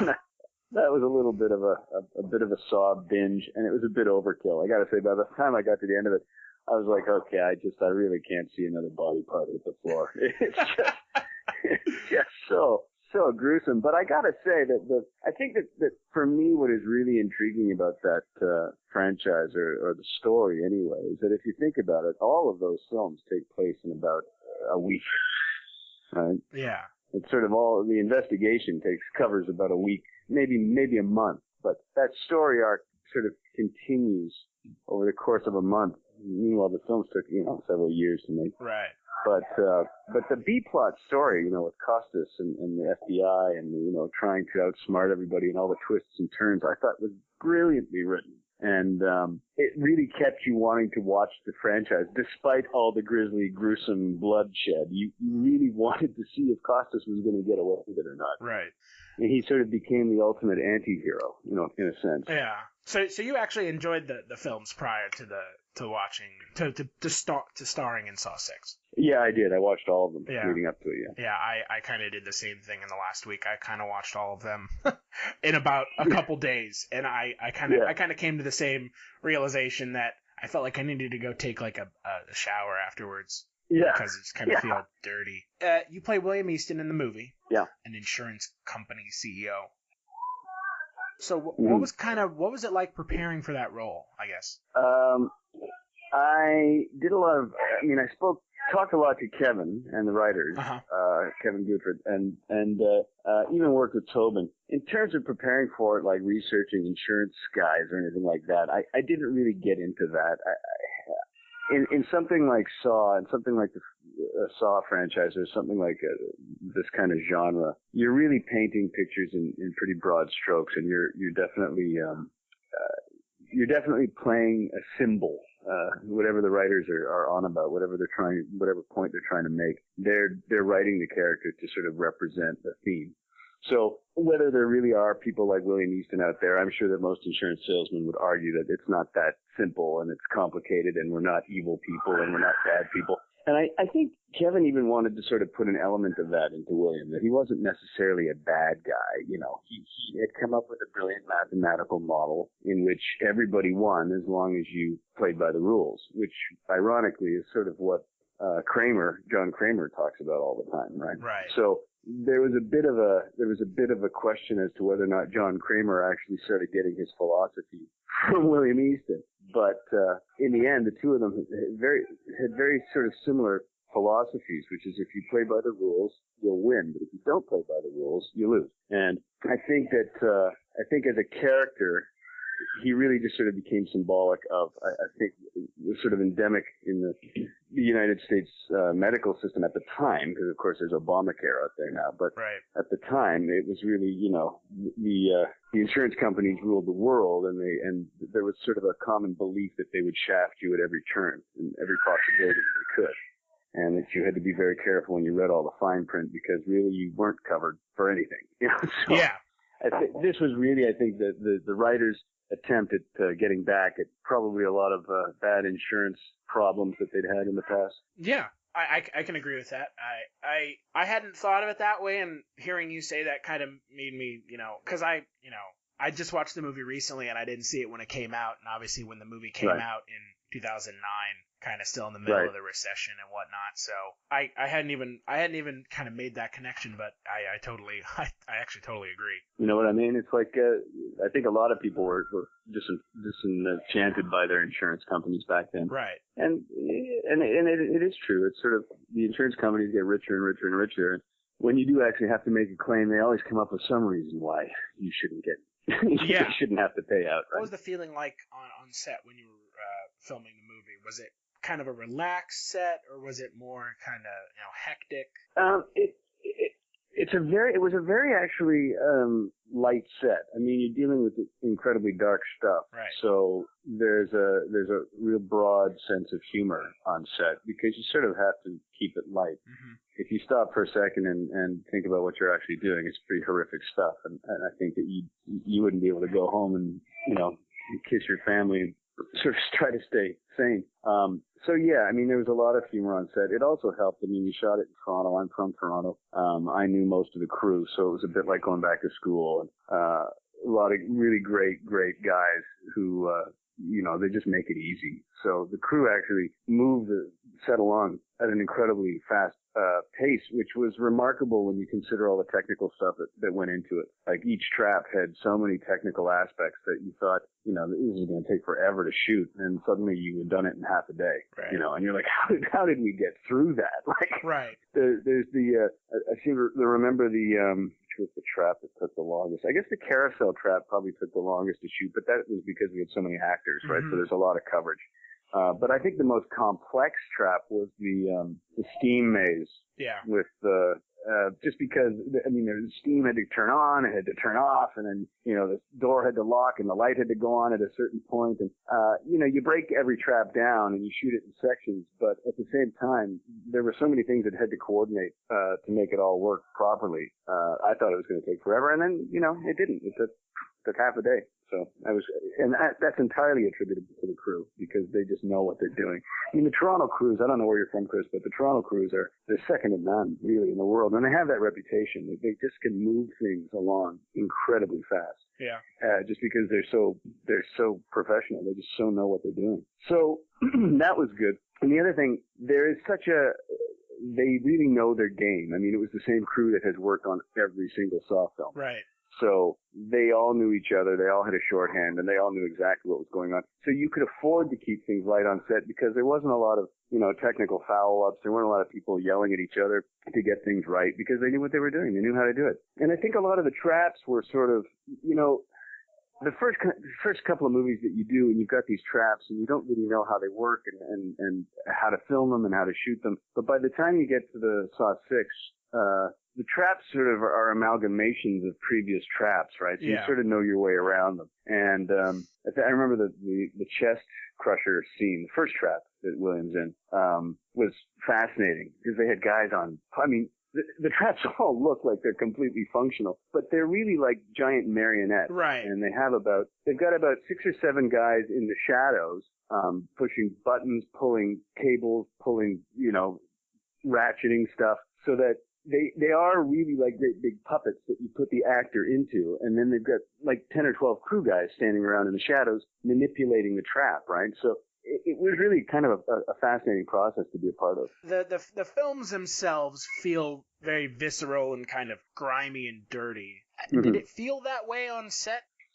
Yeah, it is pretty grimy and dirty. I mean, are you talking about like the conditions of the set itself? The set was built it was built in an old warehouse. But the sets themselves were all constructed from the ground up. So they that's all set deck and set design. And I mean, they make it look like that. Yeah. But the crew were all well showered and coiffed. But as an actor, yeah, it's not too glamorous. I mean, they shoot it chronologically because it makes it easier for continuity, right. Especially in those films where there's just more and more blood gets added to you. So that by the time you finish shooting that, I think, the final couple of days of that shoot, I would spend about, I don't know, half an hour to an hour in hair and makeup and wardrobe, getting layers of blood put on me, right? Scars and scratches and burn marks, and so you don't really taking a lot of showers by the time you get to the end of the film. So, do you have any personally memorable stories or kind of anecdotes from being on set? I don't really have any one particular one. I had, I think the fun thing was that my kids at the time were about 4 years old, and I've got twin boys, and they're 11 now. But at the time, they didn't really know what Dad did for a living, mm-hmm. and they knew that I was going to work, and the only way I could explain it to them is that every day Daddy has to go and I have to work out a puzzle. I have to get out of a trap. Right. And they thought that was pretty cool. And so I would try to explain to them the trap that I was in, and they would go, "Really? What do you do for a living, Dad?" But I couldn't, I think at that time I tried to explain to them what acting was and what movies were, but it wasn't really clicking. So the best thing I could do is I had to say I go to work and I get out of traps. I think they thought I was an escape artist or something like right. That. And have they seen the movies since? Have they seen the movie since? Yeah. No. Oh no. Yeah, right? No. Yeah. No. I'm trying. It's this day and age with the internet and all that stuff. It's getting harder and harder and harder to keep this stuff away from them. Yeah. We tried to hold out on the video games for as long as we could, but that wall eventually breaks down. But no, I think the Saw one, I think that's where I'll put my foot down for sure. They will not be watching the Saw films until they're at least 16 or 17. I remember I did some work on a forum for a while, and I was asked to participate in the Saw forum, so I would log on and I would talk to these the fans, and we would, just chat about anything. It was actually quite a lot of fun. I had a really good time with them. And then they closed it down. I can't even remember why, but they closed down the soft forum. It was a great forum, but they closed it down. Anyway, but I remember at the time I was talking to them. They're all very well spoken and very well read, and we were talking about something. And then somebody said something, or somebody typed in something, and it just didn't, it struck me the wrong way. And it suddenly occurred to me, and I typed in, like, how old is everybody? I just want to take a poll here. How old is everybody? And it turned out that everybody that I'd been talking to for the last month, they ranged in age from 9 years old to, 21, 22, 23. There were a couple of guys in their 30s and 40s. But, like, the majority of them were, like, mid-teenagers. But there were a lot of them that were under the age of 12. Yeah. And I was like, guys, I had no idea. And, we're talking about blood and guts and stuff like that. And I was like, first of all, how are you watching these films? And they're like, I don't know. My parents just said I could watch it. I'm like, are you kidding me? Holy cow.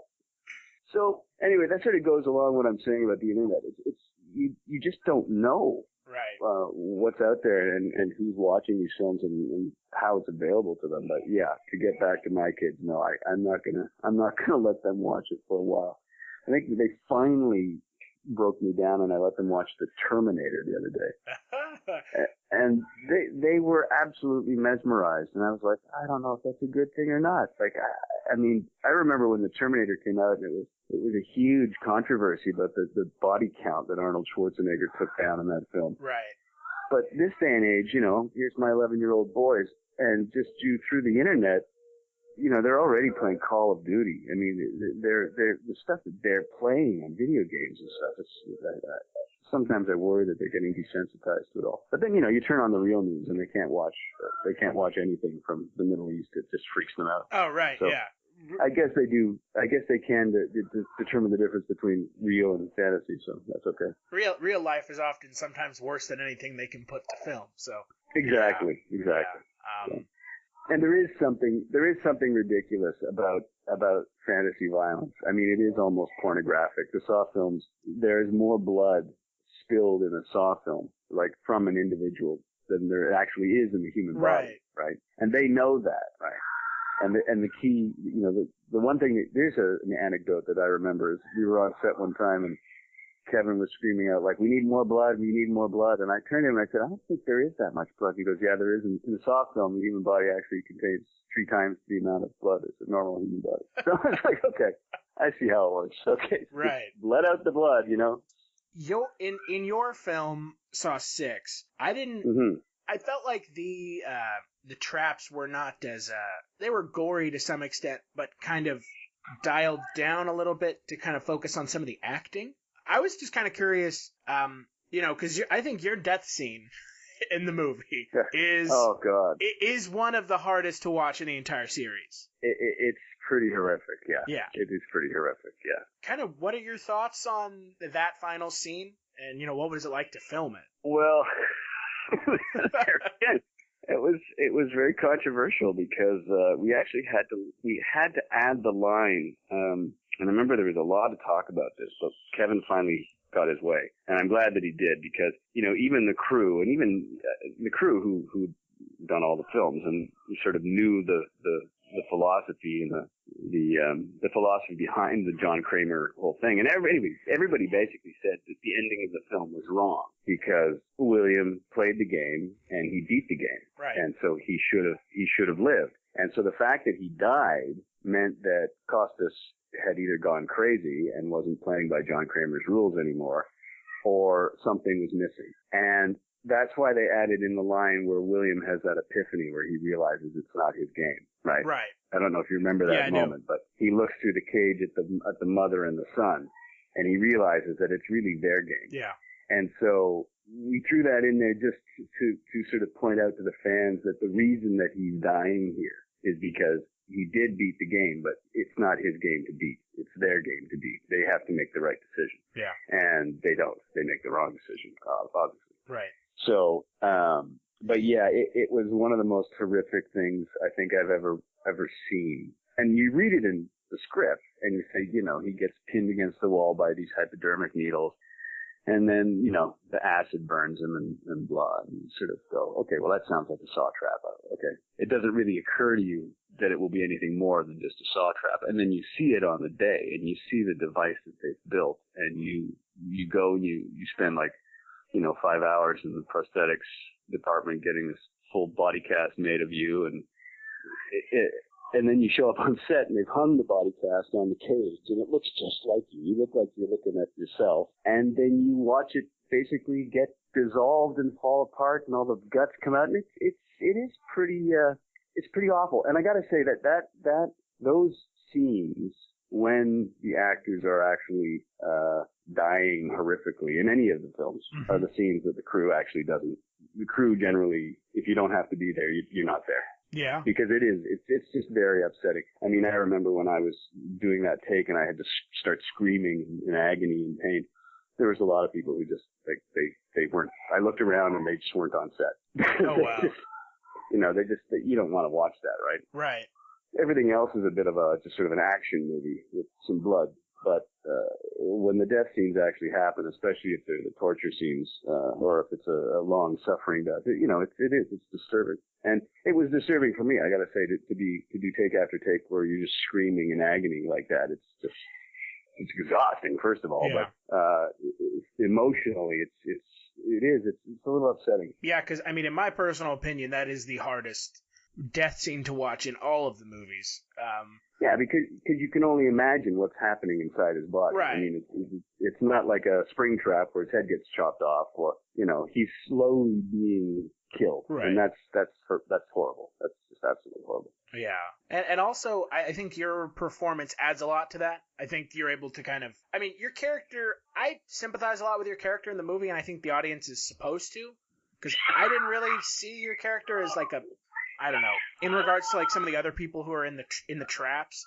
a lot of them are right. very deserving of it. And I kind of didn't get that with your character as much. Yeah, and I think that that's another thing that Kevin wanted to do. It was to sort of say, you know, Saw films had sort of taken on a bit of a, in terms of their theme, they'd sort of taken on a bit of like a Freddy Krueger thing, right? Where the only people that Freddy kills are teenagers who have premarital sex and do drugs, right? So you sort of see Freddy as this anti-hero who's going out to kill bad kids, right? And it almost makes Freddy Krueger seem like he's doing the right thing, right? Right. And I think Kevin was worried that the Saw franchise, because Kevin had been the editor, right, of all the films up until that point, and I think he felt that the Saw franchise was starting to try to make John Kramer look like, you know, he was a good guy, like he was a vigilante and righteous and just, and he really wanted to remind the audience that no, he's a madman, he's an insane person, he's a crazy person, and he's a serial killer. And this is not to be celebrated. And so he wanted to put a character in there who we could identify with as maybe not being so morally corrupt, and that it was just John Kramer's opinion that he was morally corrupt. Yeah. And that's where you get it gets gray and gets foggy and sort of reminds the audience of, oh yeah, John Kramer's a bit of a self-righteous asshole, actually. Yeah. And, you know, God forbid I end up on the receiving end of his judgment. Because I don't consider myself a bad person, but if John Kramer does, I'm in trouble, you know? Yeah. And God knows, you look at what's happening in the Mideast right now, and it doesn't take much for self-righteous people to start cutting heads off, right? So. And that's kind of the thing with Saw 6 that I feel like it almost doesn't gel with the rest of the series to some extent, because in some of the other films, like you said, the people are very clear-cut bad. Right. And then in your film, I would say that all of the people that are in the traps that are from your insurance company, they don't deserve to be there. No, because they're not murderers, don't. or they're not murderers or drug addicts or racists or No, they don't. It's really there. It was really there to drive home the point of if you think that you are qualified to decide who has the right to receive settlement and who does not have the right to receive settlement, that's basically that you're basically saying you feel qualified to decide who lives or dies. Right. So if you think you're that smart, I'm going to put you in a series of traps where you tell me who you think should die. When none of them deserve to die, just the same way none of his clients, none of his insurance clients deserve to not get payment, not get settlement. Mm-hmm. But, right, so it is more directed, it's more of a personal attack, and it is more philosophical, I think, than the other Saw films. Although, when you think of the first one, I can't remember his name, but Cary Elwes's character. Dr. Gordon. Dr. Gordon, right. Oh, yes, of course, Dr. Gordon. Yeah. The Gordonites. Gordonites who actually were rewarded for their beliefs. Yeah. He did show up at the end. Right. I know. It was huge. I don't know how big of a twist that was, but there was a lot of people who actually didn't think that was ever going to happen. Right. Like, they just thought, no, Gordon's gone. But there were all these. I mean, a lot of the forum was all about that. A lot of the talk on the forum was all about that. Yeah. But if you remember Dr. Gordon in the first film, he wasn't necessarily. I mean, you were led to believe that he was morally corrupt. But in the end, you discover he never did have the affair with that woman. Right. Right. So that was just really John Kramer's opinion, based on the sleazy photographer, right, the paparazzi guy. Right. But Cary Elwes's character was not morally corrupt. He was just, he was at the wrong end of John Kramer's judgment stick. Yeah.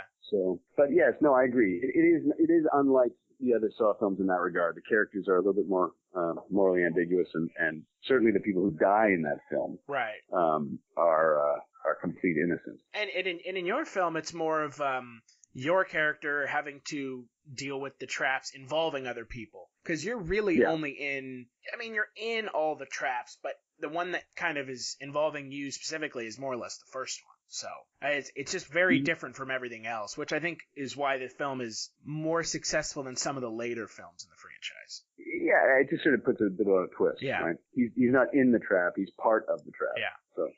So, in your opinion, what was your either favorite trap to work on in the film, or just favorite trap in general in the film? Ooh, favorite trap to work on in that film? Yeah. They were all kind of fun. I can imagine. Yeah, I think that probably the steam maze, because there's just more dynamic. There's a lot more running and jumping and action guy stuff going on in that. The other ones were pretty static, right? I just was standing there or hanging there or I think the carousel trap is fascinating because really, how do you make those decisions? And even while we were shooting it, we were like, hey, but should I just be trying every time? And we really didn't know. Should we be showing that I'm making a conscious decision about these people, or should I try to save each and every one of them and something gets in my way, or like what stops me from, so it is fascinating. I know that some people, or I heard that some people, when they were watching, I don't know how true this is, but I heard that some people after watching that scene in the theaters were crying. They just thought that it was just too psychologically horrible, and imagining themselves in that situation where they had to pick people, and it is. It's awful. I think my favorite trap, though, and it's funny because it's actually not the most deadly trap, is the hypodermic needle trap. Yeah. Just because needles freak me out. Oh, okay. But if you think about it, there was no way she was going to die from falling into a pit of hypodermic needles. Oh, yeah. She was just going to get pricked with a whole bunch of needles. So, I mean, it was like, for the queasiness factor, the audience was going like, oh, yeah. The thought and visual of seeing those needles sticking out of her arm is, something else. So, I think that was probably my favorite trap. Of course, but the bear trap is the best. The bear trap is the classic, right? Right. The head trap. Which doesn't pay off until the final film, which I always found to be kind of one of the biggest successes of the franchise, is that it kind of teases it throughout the franchise that you're going to get to see it. Yeah. But they did that really well. Yeah. I mean, I thought the whole thing with Costas getting out of the head trap was really well done. Yeah, with sticking his mouth into the bars. Into the bars, I actually getting the side of his face ripped off. Yeah. Oof, that's a way to end a film. Let's put it that way. That's a to be continued. Right. Yeah. Him just screaming up to the heavens. I was about to, there will be blood. Right. So I was actually going to ask you about the carousel trap, because that to me is the most disturbing scene in all the Saw films, because of there you go. Yeah, because of the undertones of the choices that you're having to make. So you kind of already touched on it a little bit. I mean, what was kind of the feeling on set when you were filming it, and kind of the actors involved? Was everyone kind of very light, because we all the actors sort of knew each other. Yeah. We all worked on various things before, so we all knew. Some of us were in the same agency, so we were all sort of. I guess you could say we were all acquaintances anyway. Right. So we kept it light, and there was just a lot of banter and a lot of talking. A lot of those guys, I mean, especially the guys on the carousel, are very good at improv. Very funny. And so there were some takes where some of the stuff that was coming out of their mouths, because not a lot of that was scripted. Right. A lot of that was just like, okay, and beg for your life, action. Right, right. Like, come up with whatever. And as they did take after take, Kevin would step forward. I mean, some of it was definitely scripted. There were points that were, I think one of them had a daughter who was sick, right. But a lot of the stuff would just come out as they went, which was amazing. And then between takes, Kevin would say, okay, I really like that stuff that where you were talking about that, go with that. Like, continue on that vein and stuff.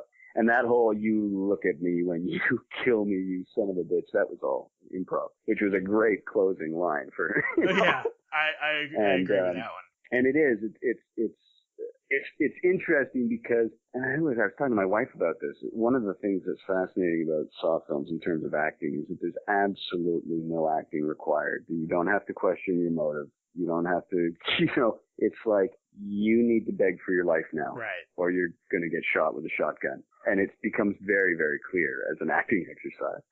And in terms of my journey, it's like it's all spelled out for you. You need to get from here to there, and you need to do it in 30 seconds or you die. Yeah. And then, okay, just remember that you already have a bunch of other injuries and go, So the carousel scene was actually a lot of fun to shoot. And I say fun just in terms of, like, technically it was a lot of fun to shoot, because I think all of the actors involved had a really good time. they all felt like they were doing good work. It was a really interesting scene. There was all sorts of stuff going on intellectually, and the conversations between takes were amazing. I had it easy because I wasn't tied up to the thing, Right. and they unfortunately had to get strapped into that thing, and they rode that carousel like all afternoon. Yeah. Right? And you get sick going around in circles all day, right? Yeah. So my hat is off to all of them. I thought they did a fantastic job. And of course, every time somebody got shot, you had to stop and like put guts all over everybody. Right. I mean, it was a long day, but it was a really fun day. Yeah, because I mean, obviously in the film, it's more of it's kind of almost the climax of the film, because it's the second to last. Well, I would say it's the last trap before mine. Yeah. Well, I was just very curious because that scene is, like I said, it's quite hard to watch. So yeah, and you don't ever find out what happens to the survivors. Right. Yeah, he just kind of leaves, and they're there. Yeah, so they're there somewhere. I guess the cops are going to come and get them. I think they do show up in the last film though, don't they? Don't some of them show up at this, like one of the survivors? I didn't see the last one, but I think the only one who shows up at the unless I'm wrong, I think the person who shows up in the Survivor one is the woman from the beginning of Saw 6 with cutting off her arm. I want to say where she cuts off her arm to balance out the. Oh God, yeah. That one's just gruesome. That's ugh. Yeah. Oh, I remember the other trap that I couldn't watch. I just couldn't watch it. Was the buzzsaw trap in the previous one, the one where all the people the trick to the trap was that they all had to work together to contribute blood. If they all worked together, then when they got to the final trap, they really just would have had to prick their thumbs to get enough blood. Oh God! But because there was only 2 left, they actually had to like run their arms through. Right. I found that really, I couldn't watch that, and I thought that was. That one is pretty disgusting because of the shot afterwards where it shows the guy's arm. Anyway, but yeah, the carousel trap. I think for that reason alone, like blood and guts wise, you're right. It doesn't have the same level as the previous films, which I think makes it more horrible because the terror in that trap is really about how do you make these decisions? How do you decide in this moment, right? Right. And you can't take your time. You have to make a decision, and how do you make that decision? Yeah. And how do you convince somebody to save your life, right? Like there's all sorts of things going on there that make it more horrible than just the bear trap cutting off your head. Yeah. Well, it's all supposed to be parallels to the insurance. Of course. Yeah. Which I think is all very smart. I think that was very smart. Well, every one of those traps was all based on the insurance idea, right? Yeah. The guy at the beginning was a smoker, so who should die? Well, that and then the second one was, well, she's had a long life, he's had no life, and he's totally healthy. How do you decide who gets to live there, right? Yeah.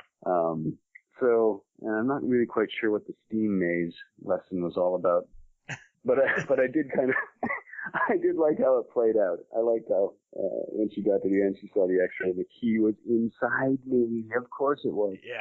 I also don't know if you realize that there was a whole bunch of religious iconography in that film that people have pointed out to me. I didn't really realize it at the time, but and I don't really see how William Easton is symbolic for Jesus, but that's a little bit of a stretch.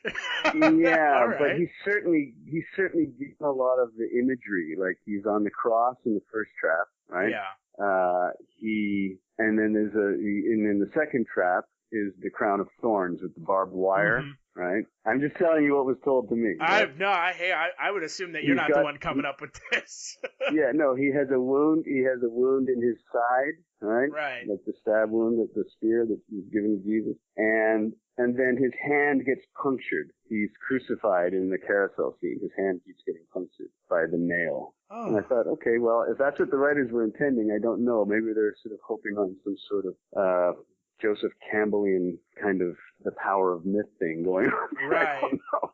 Maybe they're saying that William was just an innocent lamb. I'm not sure. I would say that's a tad bit of a stretch. I mean, people love to read into movies, so. Yeah. I know. Yeah. But as soon as you mention it, they're like, "You're right." It's all there. I swear. They run with it. Yeah. Man, that's a new one. Oh. Yeah. Never heard that one before. That's pretty There great. you go. What was the hardest scene to film in the movie from your standpoint? Obviously, we've kind of touched on some of the traps already, but what was kind of the hardest scene for you to film? I think the hardest scene was the last scene. Yeah. Just for all of the above. I mean, trying to find a performance, where you're trying to convince somebody not to kill you, and begging for your life, and trying to find the levels. And we shot it a number of different ways. We shot where I was like yelling at her, pleading with her, angry with her, sad with her, quiet, loud, just to try to find the right place. Until Kevin was sort of like, there it is. That's where I want you to be. I want you to be right there. And just like very quiet, very still, just like you have to convince her, right? Yeah. And then to go from that to just screaming and like for take after take that I was just agonizing, slow death. That was exhausting. Also because, it's the end of the film. So by that point, I'm covered in dirt and grease and slime and guts and that whole process takes forever. And it's not particularly comfortable, quite frankly, because the blood gets cold and now you're cold and wet and screaming. And like I say, no acting required. Right. Yeah, I can imagine. So, but I think that was probably that of all the scenes was the most difficult one. Yeah. Do you feel like your character, and I know we've kind of touched on this a little bit already. Do you feel like your character met a fitting end? No. No. Yeah. No, absolutely not. Absolutely not. Yeah. I don't think that he was justified in killing William at all. Yeah. I think it was like I said. I mean, William and John Kramer had very similar philosophies. Right. One of them is insane. John Kramer. Right. Yeah. I think William was very clear to Kramer when he said this is not covered. Yeah. And we have there's hundreds of people in the floors above me in this building who they look for stuff like that. They look for the new, they've got it covered, and there's no evidence to suggest that this treatment that you're seeking will work. Now you can either think that William is just lying, or you can think that William is naive, or you can think that William's telling the truth. Yeah. I don't think he was lying. I think that he genuinely cared about John Kramer. He'd known him he'd been a client for a long, long time. He was very sorry that he had cancer, and I think he would have paid out had John Kramer followed the rules. Yeah. But he didn't. So he's got to die for it? I don't think that's really fair. Right. And he's got to die for it that way? Yeah. Like, that's pretty awful. Right, and that's kind of something that you and I have touched on, that the later on in the Saw films, the less it becomes about judging people and more Jigsaw's kind of personal vendetta against people. So yeah. His own opinion. Yeah. In his opinion, you are morally corrupt. Yeah. And that's a slippery slope. Yes. So I think in the first film, you could sort of see where it was like where his rage was coming from and why perhaps he might have been correct in his assessment. And I think the audience could sort of be on side with Kramer for the first couple of films. But yeah, I think by the time you get to William Easton, I think it's clearly, I don't know. I don't think William's such a bad guy. Right. So maybe this Kramer guy is a complete psychopath after all. Yeah. So, If watching movies about a guy who builds traps that kill people wasn't a giveaway to begin with, maybe now that we see him going after somebody who really doesn't deserve to die is the clincher. Yeah. Which always kind of cracks me up in the movies, because they keep reusing this one line where he's not really a serial killer, which always kind of cracks me up. I don't know how you feel about that, but I think at least in each movie they say he's not really a serial killer. By definition, yeah, he is. Yeah. Because he doesn't actually kill anyone. Well, I don't know. I mean, they're in these traps that are going to kill them, so I don't know. So yeah. Yeah. And Tobin is a fantastic guy to work with, and like a complete pro. And it was funny because we didn't realize it, but we'd actually worked together before in 24, the show 24. Mm-hmm. In the second season, Tobin played the mysterious guy who was flying around in airplanes and helicopters, and who was behind the whole thing. And at one point, Kiefer had to get tortured, and I played the torturer. And as we torture him, eventually we're getting nowhere with him because, of course, he's Jack Bauer. And so the phone rings, and it's Tobin, and Tobin and I have a phone conversation for about 30 seconds where he basically says, "You're fired," and he has one of his lackeys shoot me in the head. Right. But, Tobin wasn't there on set. It wasn't until afterwards you see the TV show that you see who you're talking to.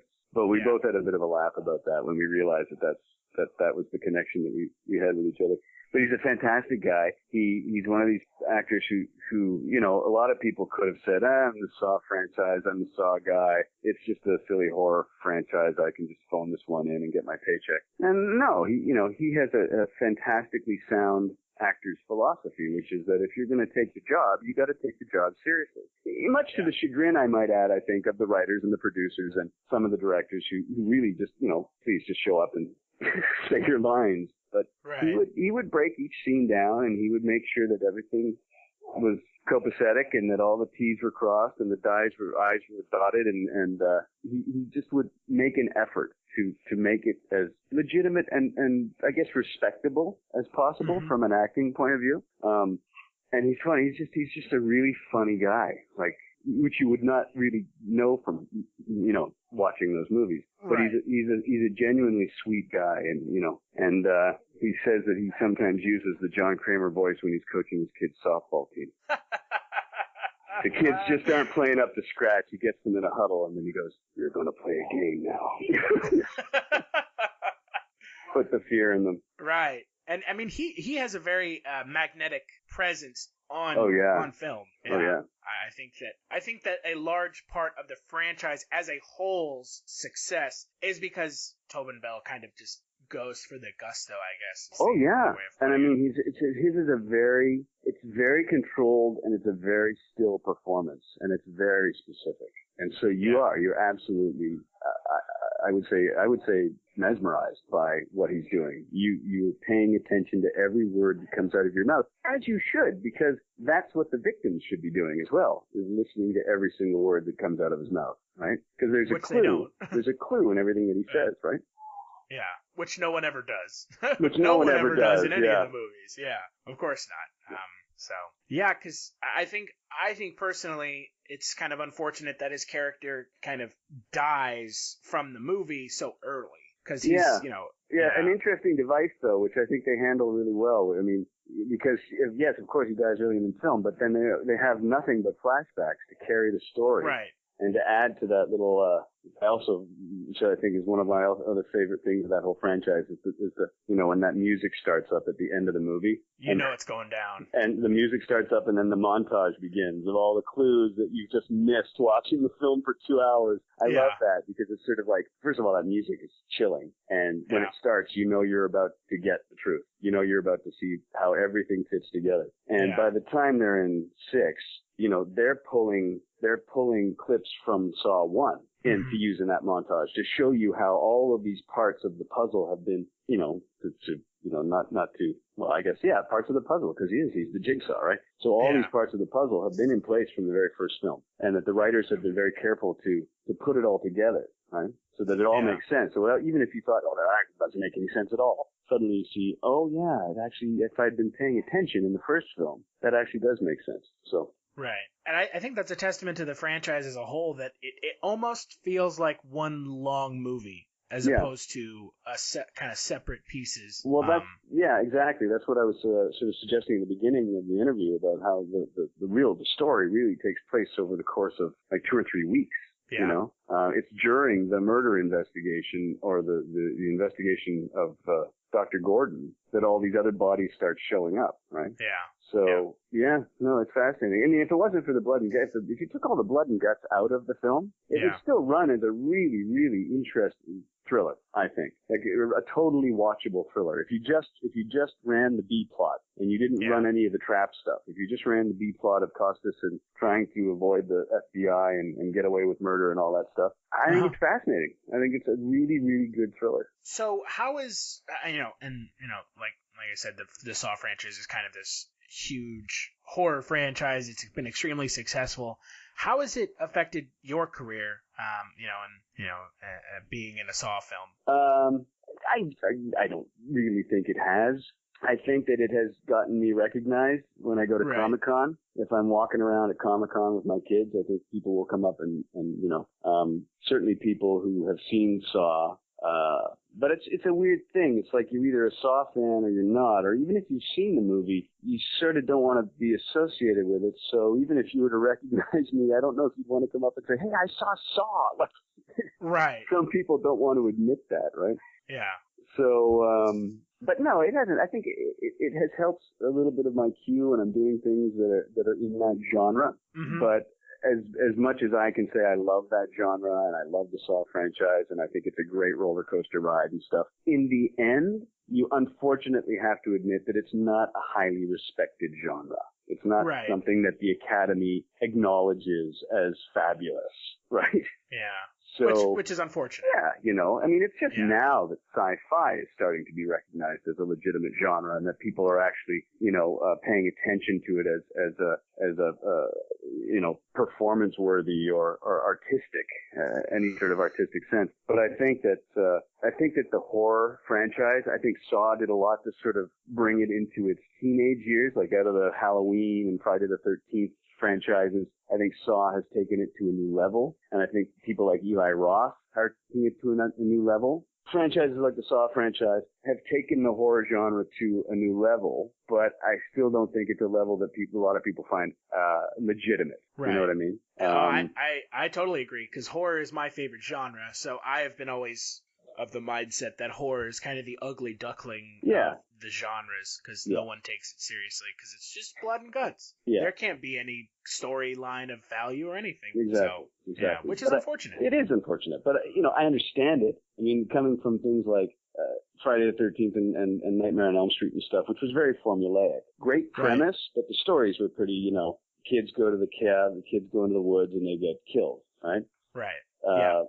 Why, for example, I loved Cabin in the Woods, which I'm sure you've seen, because it sort of takes that whole genre and explains to you why it's so formulaic, which is really clever storytelling, right? But I think that the Saw franchise was one of the first horror franchises that said, okay, we're going to give you lots of horror, and it's going to be horrific. It's going to be a whole new level of horror, but we're also going to incorporate it with a really interesting, hooky storyline. Very kind of Rod Serling-esque type of storyline. The first one, for sure, was very Twilight Zone. I mean, I don't think anybody saw the ending of the first one coming. When Kramer stands up at the end, you're just like, what the fuck, so. Yeah. Oh, yeah. But I still think, unfortunately, I think that the horror genre has a long way to go, before people will actually, say, okay, you know what? There's something really interesting there. Oh, you know what? Now I'm just ranting, but I think The Babadook has been given a lot of high praise as a horror film and as an art piece. I haven't seen it yet, but I hear it's fantastic. It's more psychological horror in the end. I've seen it. I enjoyed it. I think it kind of plays on the psychological horror a little too heavy-handed, but it's a very well done film, that's for sure. I'm waiting for something to come out that will just totally legitimize in the greater media sense the horror franchise, and I don't know when that's going to be, but I would have thought it would have been something like Saw, where it just makes lots of money, but not not the case. Yeah, but although I hear that they're going to reboot the whole franchise, so that's what I've read anyway. I don't know how you do that. I guess you just start from the beginning. But I think you're right. I think the reboot is something to turn the genre on its head and yet still preserve that horror genre. You have to somehow legitimize it to an audience. You have to make it something that people go, you know what? I need to see more horror. Like, I need this in my life. And how do you do that? How do you convince an audience that they need to watch this stuff, to learn something? Because they're going to say, what am I learning from this? Yeah. Right. And so we're still waiting for that really, really clever. And I think that they're like I said, I think Eli Roth is a good one. I think Tobe Hooper is a good one. There is something about the visceralness of horror films that I think we can learn from, because it even if it's just that we learn, God, that's horrible. I never want to do that to somebody, Right. But we do need somebody to come along and really legitimize it as a genre. Because right now it's just amusement park stuff. It's just, I'm going to the theater to go on a roller coaster and, be grossed out or horrified or be dazzled by the special effects. And, I think the one thing that's nice about the Saw films is that it's all old school. There's no CGI. It's all prosthetics and makeup artists, and that's a lot of fun. Which adds to the kind of grimy and gritty feel of the films. Yeah, exactly. Yeah, I think horror movies get a bad rap. They're the Friday night movies for the teenagers who are just going to see a movie on Friday night. And Yeah. there you go. I think that's kind of unfortunate. Yeah. So, yeah. And not too big of a fan of that kind of segregation from all the other genres, at least not personally. Exactly. So, No, yeah. and it's, but I think it's possible. I mean, even M. Night Shyamalan can come. Shamalian? I Shyamalan? don't know.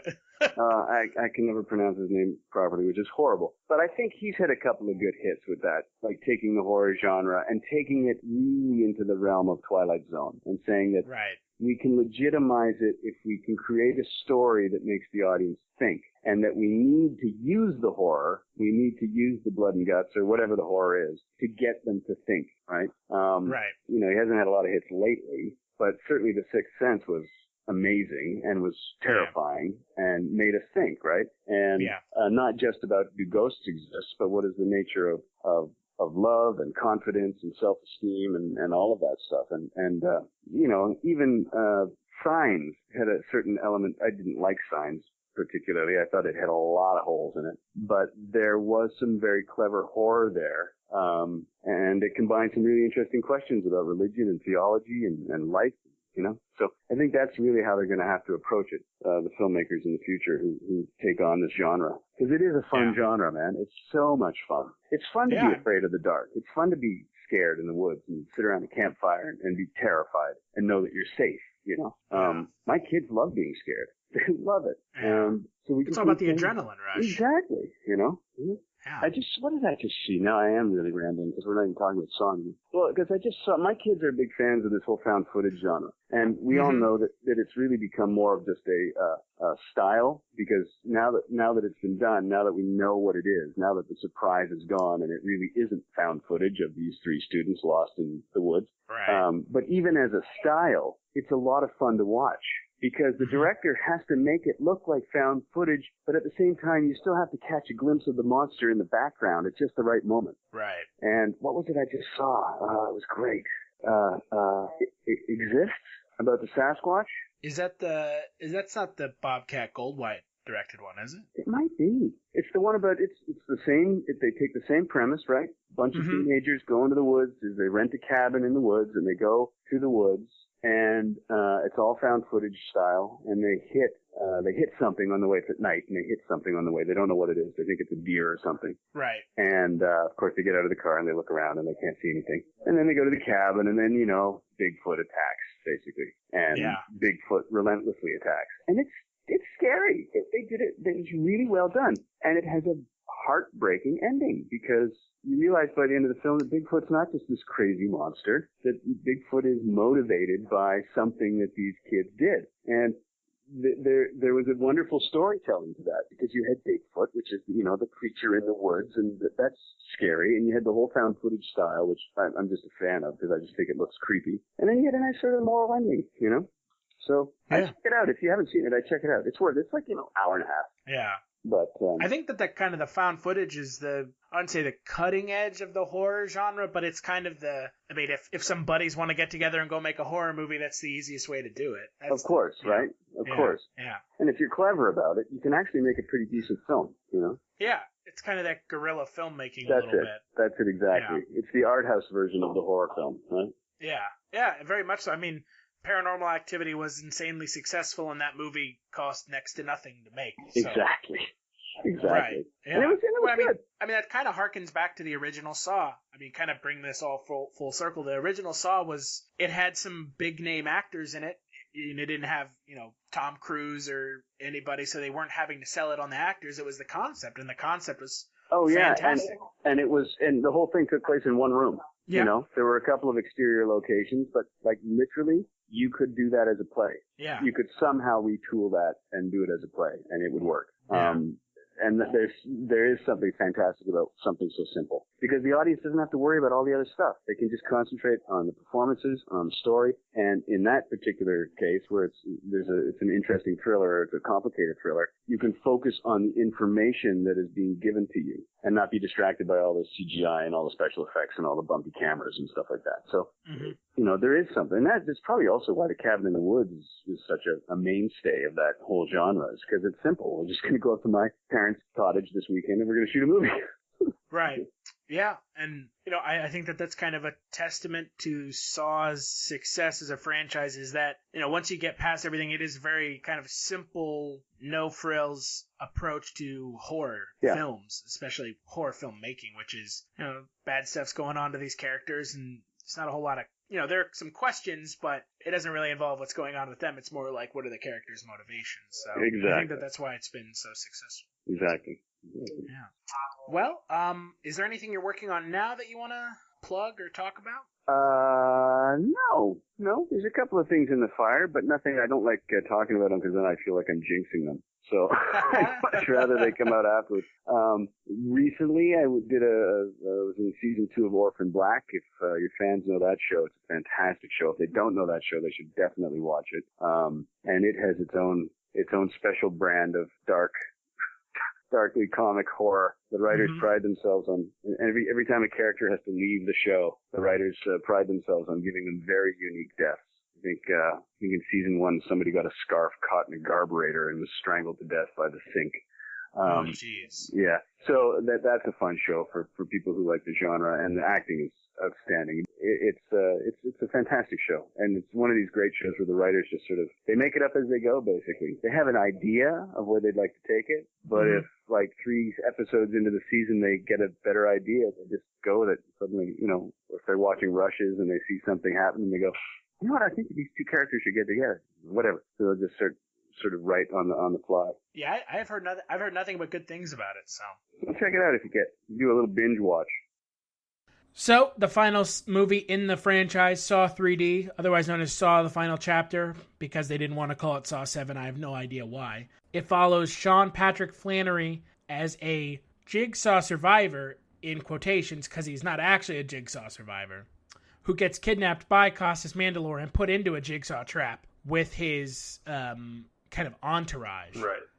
As it were. And the kind of the other storyline is Chad Donella plays Matt Gibson, who is chasing after Detective Matt Gibson, who is chasing after Hoffman, Costas Mandylor. Because they know Hoffman's the Saw killer now. Yeah, at this point they know he's the Saw killer.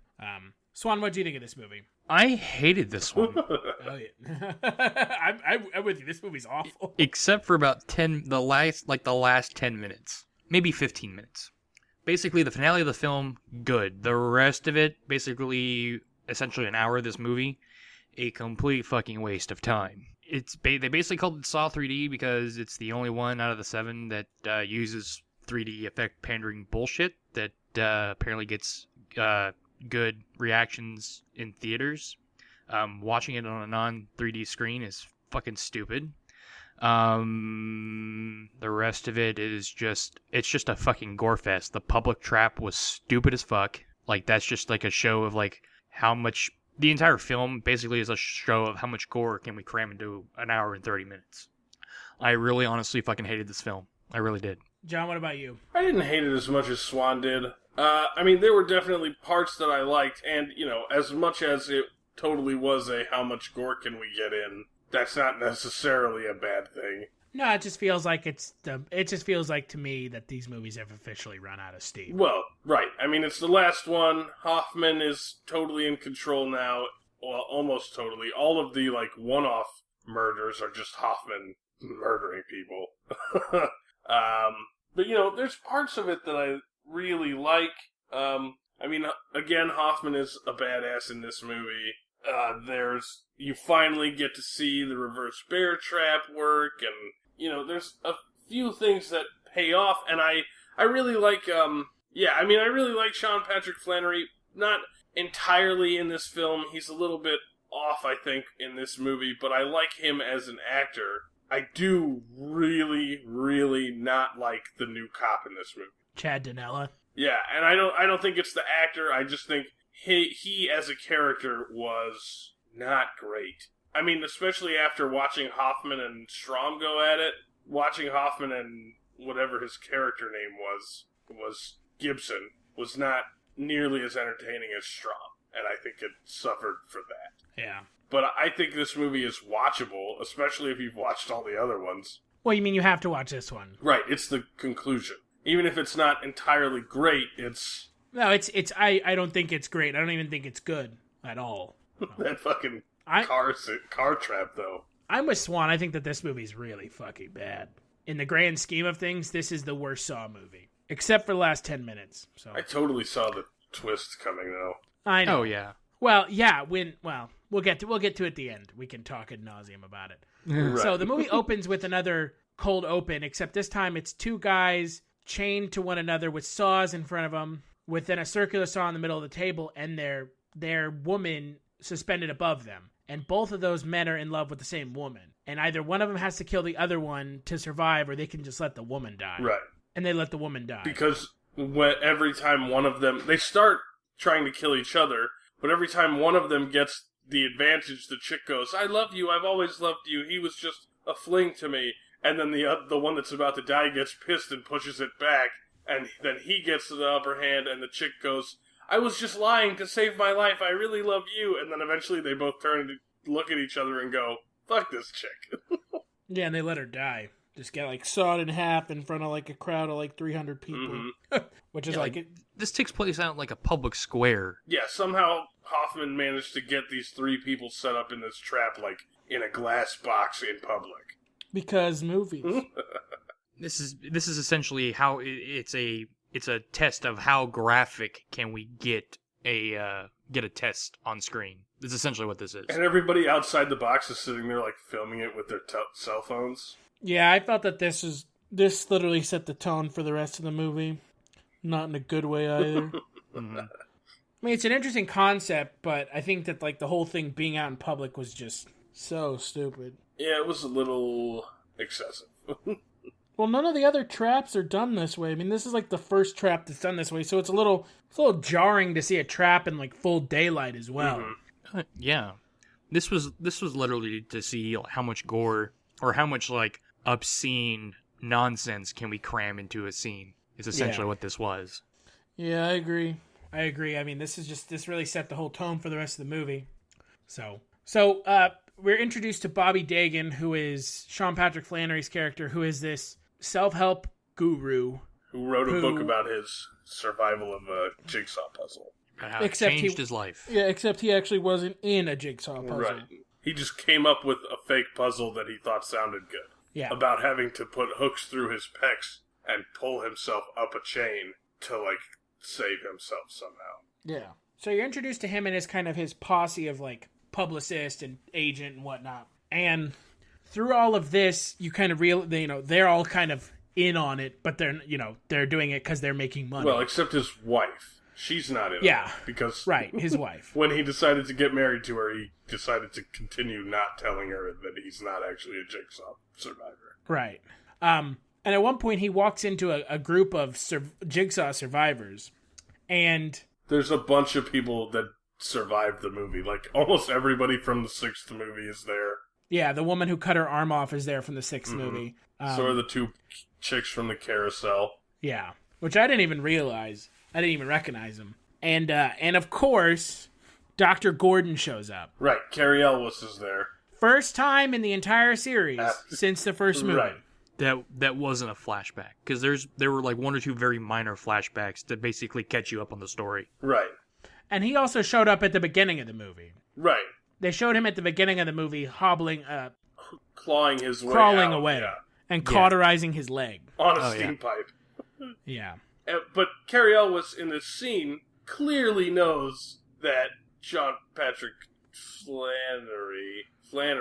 Cary Elwes clearly knows that he's bullshitting. Yeah. I mean, Cary Elwes does the whole, like, slow clap, and he's like, "I'm glad our fucking struggles could help you become a better person." Right. And so, while this is going on, Hoffman kills a bunch of skinheads in a garage trap, which involves a skinhead being glued to a seat, and then the guy's girlfriend underneath the car by the wheel. So that when the car falls, when it hits a certain RPM, it will crush her head. Right, and then there's a guy behind with a thing in his jaw, chained to the back of the car that'll rip his face off, and then his friend is in front of the car, which he'll be hit as soon as the car goes. Right.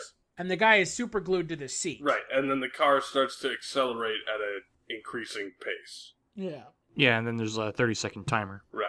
And the guy in the car has to tear his skin off to reach the button that will stop the car from accelerating. So, of course, they all die. Because they existed to show off cool special effects. Right. And Hoffman puts the bear trap at the scene to frame Jill. Because it has her fingerprints on it from when she put it on him. Right. And Jill has already gone to Internal Affairs and told them that Hoffman is he's the Jigsaw killer. Right. So after the meeting that Bobby Dagan has with the survivors, he gets kidnapped and put into his own set of traps, which the first one, I guess, is technically a trap where he's in that cage. Well, because it opens up and tries to drop him on those spikes. Right. But he swings out of the way. Right. It's pretty lame. Yeah, it's not great. Not much to it. The next trap, though, is really fucked up. Yeah.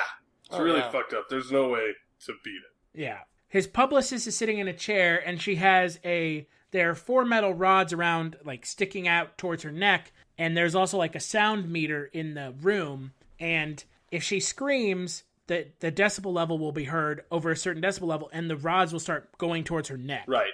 Anything above a whisper. Yeah. All the while, a fishhook is down her throat with the key on the end. Right. All the way in her stomach. Yeah. And the trap is that Sean Patrick Flannery, Jesus, that name. All the while, he's supposed to pull the fishing line out of her throat and yank it up all the way from her stomach through her esophagus and out her throat while she doesn't scream so that he can turn off the machine. And so it's pretty much just watching him yank at a fishing line inside her, having her scream, and then having him cover her mouth and being like, "Shut the fuck up!" It's a good trap, but it's really fucked up. Yeah, it's rough. It's fucking painful. Because you can hear him, like, tearing her throat out. Uh-huh. Oh, yeah. Like, when he finally gets the fish hook out, there's, like, a good, solid chunk of flesh attached to the hook. Mm-hmm. That's an interesting trap. Definitely, I would say one of the most creative ones in the movie. With the whole kind of sound constraint. Mm-hmm. Well, yeah, and that wasn't even, like, the whole constraint on it either, because there's a timer on that, too. And then, like, the decibel meter would speed up the movement of the spikes if the decibel level was over a whisper. Right. Like, there was a lot of fucked up parts to that. Plus, like, the slow penetration of the spikes into the 4 points of the neck. Uh-huh. Right. Buh. And when she dies, there's, like, every room has a television screen that shows his wife, like, standing on a pedestal. And when she dies, the, like, leash around his wife's neck tightens. Yeah, pulling her down to the ground. Right.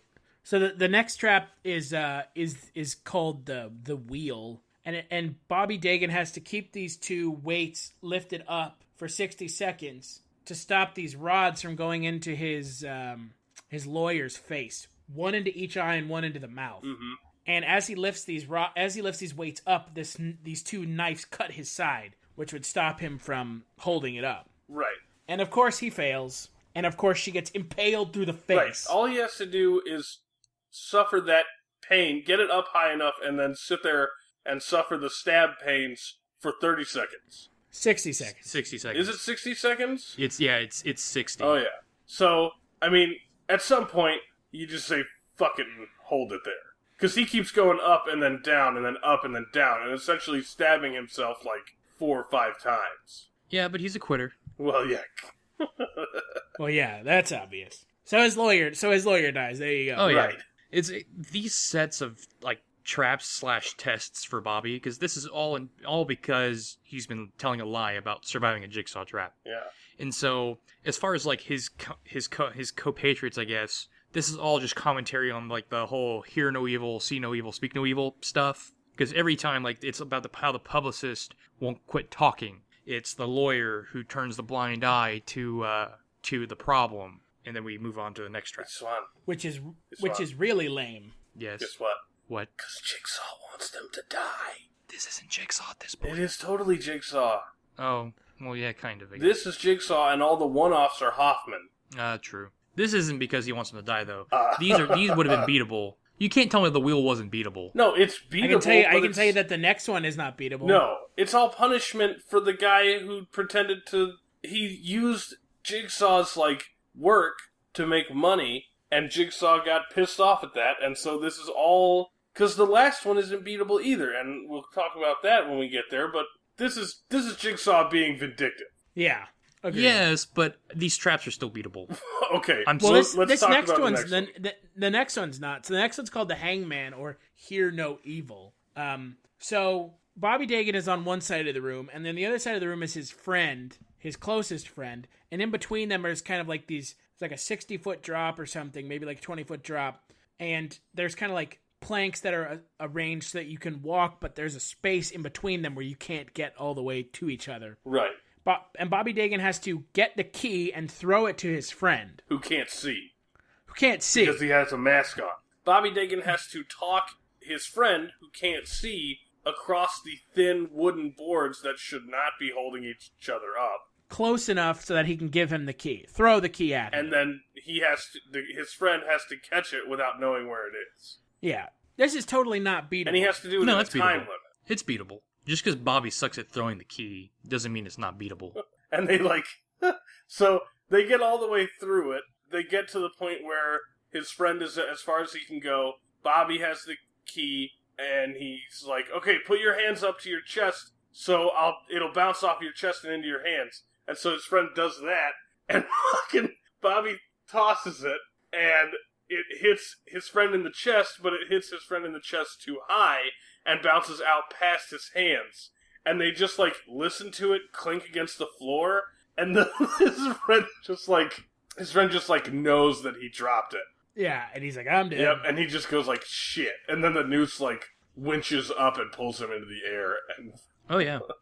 No, this was totally beatable. It's just Bobby sucks at throwing keys. I mean, I think this one got close, but I think that if it were realistic at all, there's no way it would get there's no way they would have got this close. Yeah. Yeah, I will admit that the Bobby's jump and then bear hugging the horizontal concrete brace was kind of was bullshit. And at one point, the guy that can't see trips and falls off of one of the boards and catches himself, right? Yeah, but what are movies, bro? Well, that's what I'm saying. This trap wouldn't be winnable in real life. None of these. I mean, okay, time A out. lot of these traps. A lot of these not traps be would be winnable. fucked up and painful and shitty and deforming, and you'd have PTSD out the ass afterward. But some of the ones designed by Jigsaw are winnable in reality. Oh, I mean, I haven't tried them, obviously. Yeah. We could put you in the reverse bear trap. Yeah, well, no, not that one. Unless you are the one with the key in your stomach. Oh, you're an asshole. All right. Oh, wait. Okay, bros. So we get to the next one, which is the wisdom teeth one. And this one is really gross. Yeah, it's not even it's just bad. Yeah, because Bobby Dagan has to pull out two of his teeth that the numbers are written on for a combination for a wall, for a lock. Right, somehow Jigsaw got in behind his molars and etched a number onto his teeth. And Yeah. Bobby Dagan So has to use pliers to yank them out. It's disgusting. It's really gross. Yeah, I mean, at one point he tightens the pliers onto the teeth, but he can't get enough force on it, and he can't do it fast enough. And so he starts smashing his head against the wall to use the force of the wall hitting his hand to move the pliers. Ugh. Yeah. And it's just over and over again, and you can hear cracking, and it's gross. This was a moment that I thought about, what would I do if I was in that situation? Die. Just leave. I'd quit. Yeah. I would quit. I don't know if I could do. I might try. I might put the pliers on and yank once, and then just be like, "Oh, fuck!"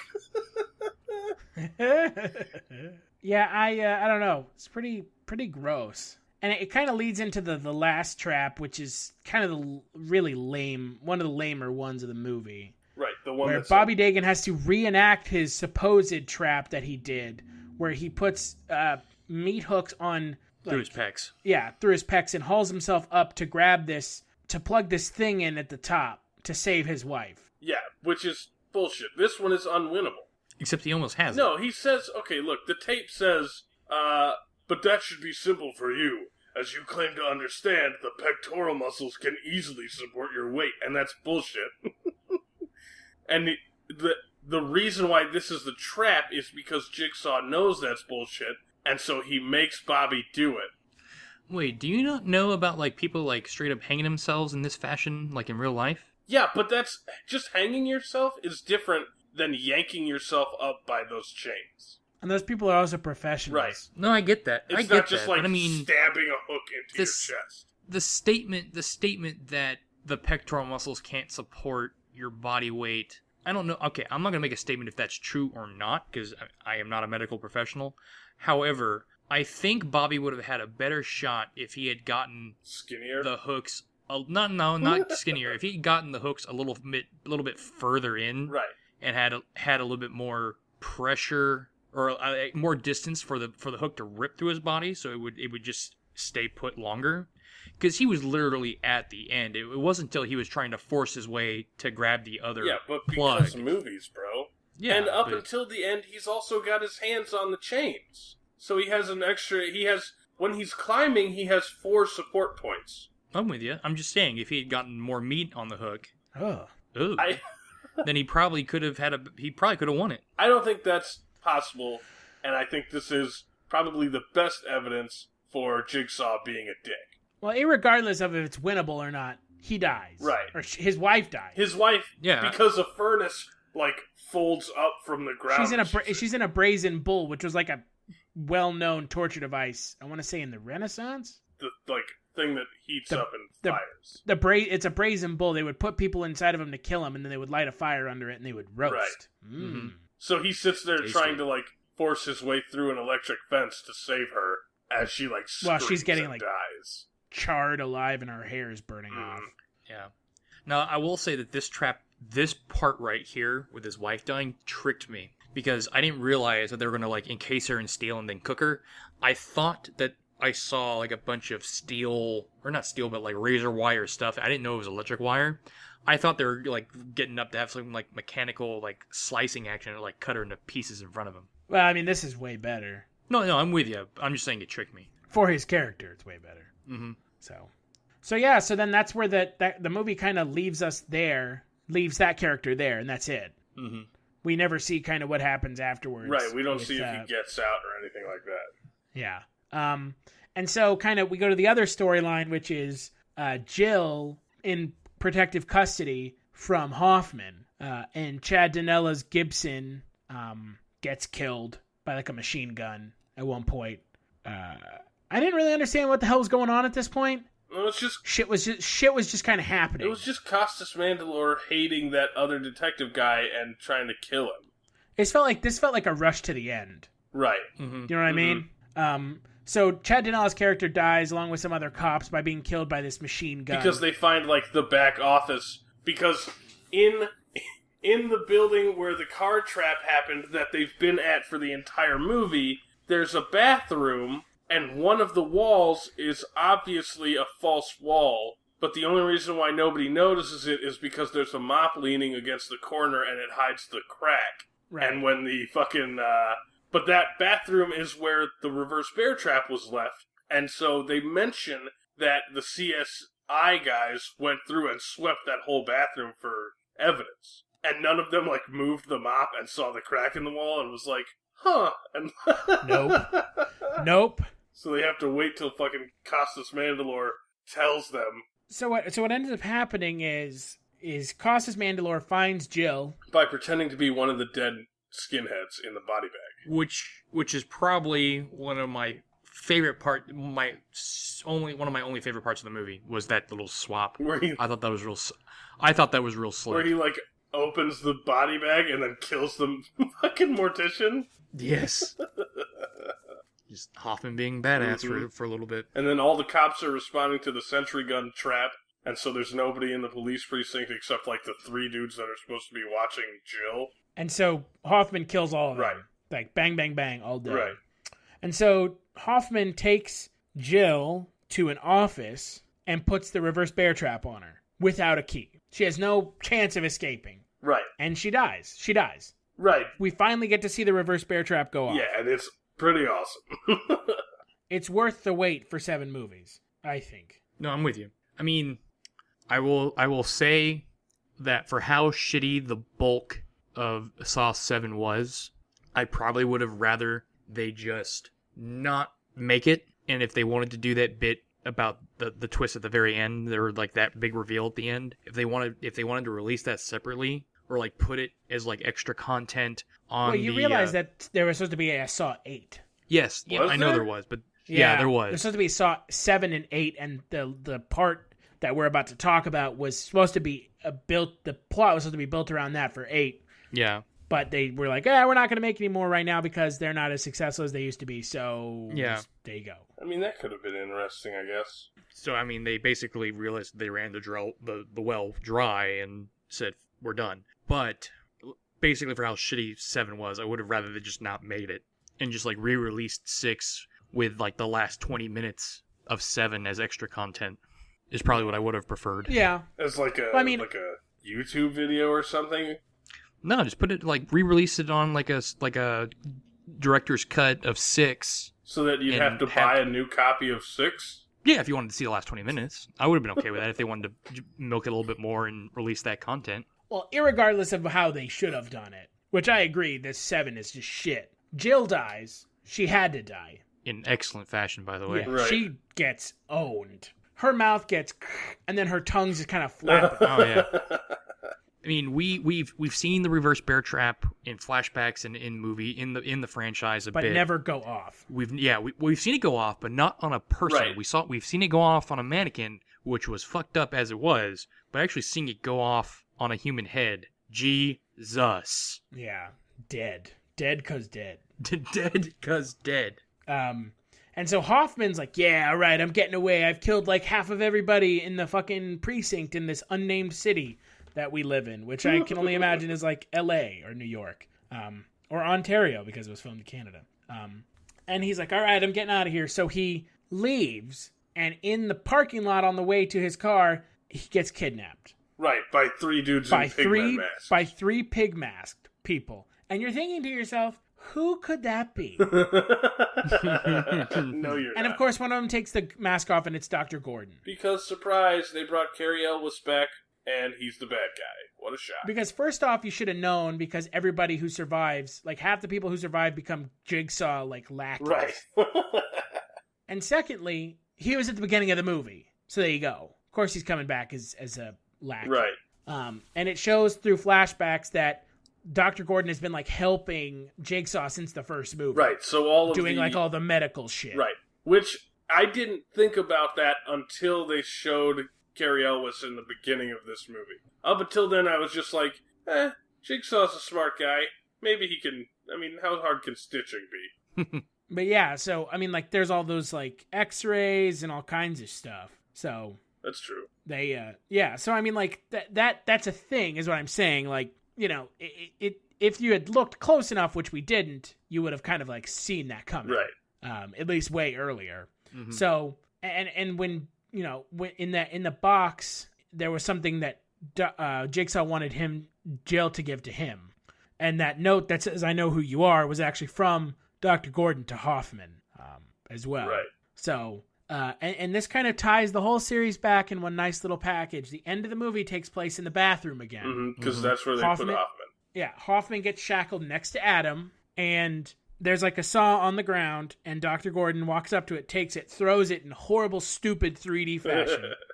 Because 3D. Because 3D. And he turns off the light, seals the door, and goes, "Game over." And Hoffman's like, "No, no!" Yeah, that's the end of the movie. You can't do this to me! Yeah. And that's the end of the movie. Done. Hoffman gets locked away. He probably would have come back for the 8th one.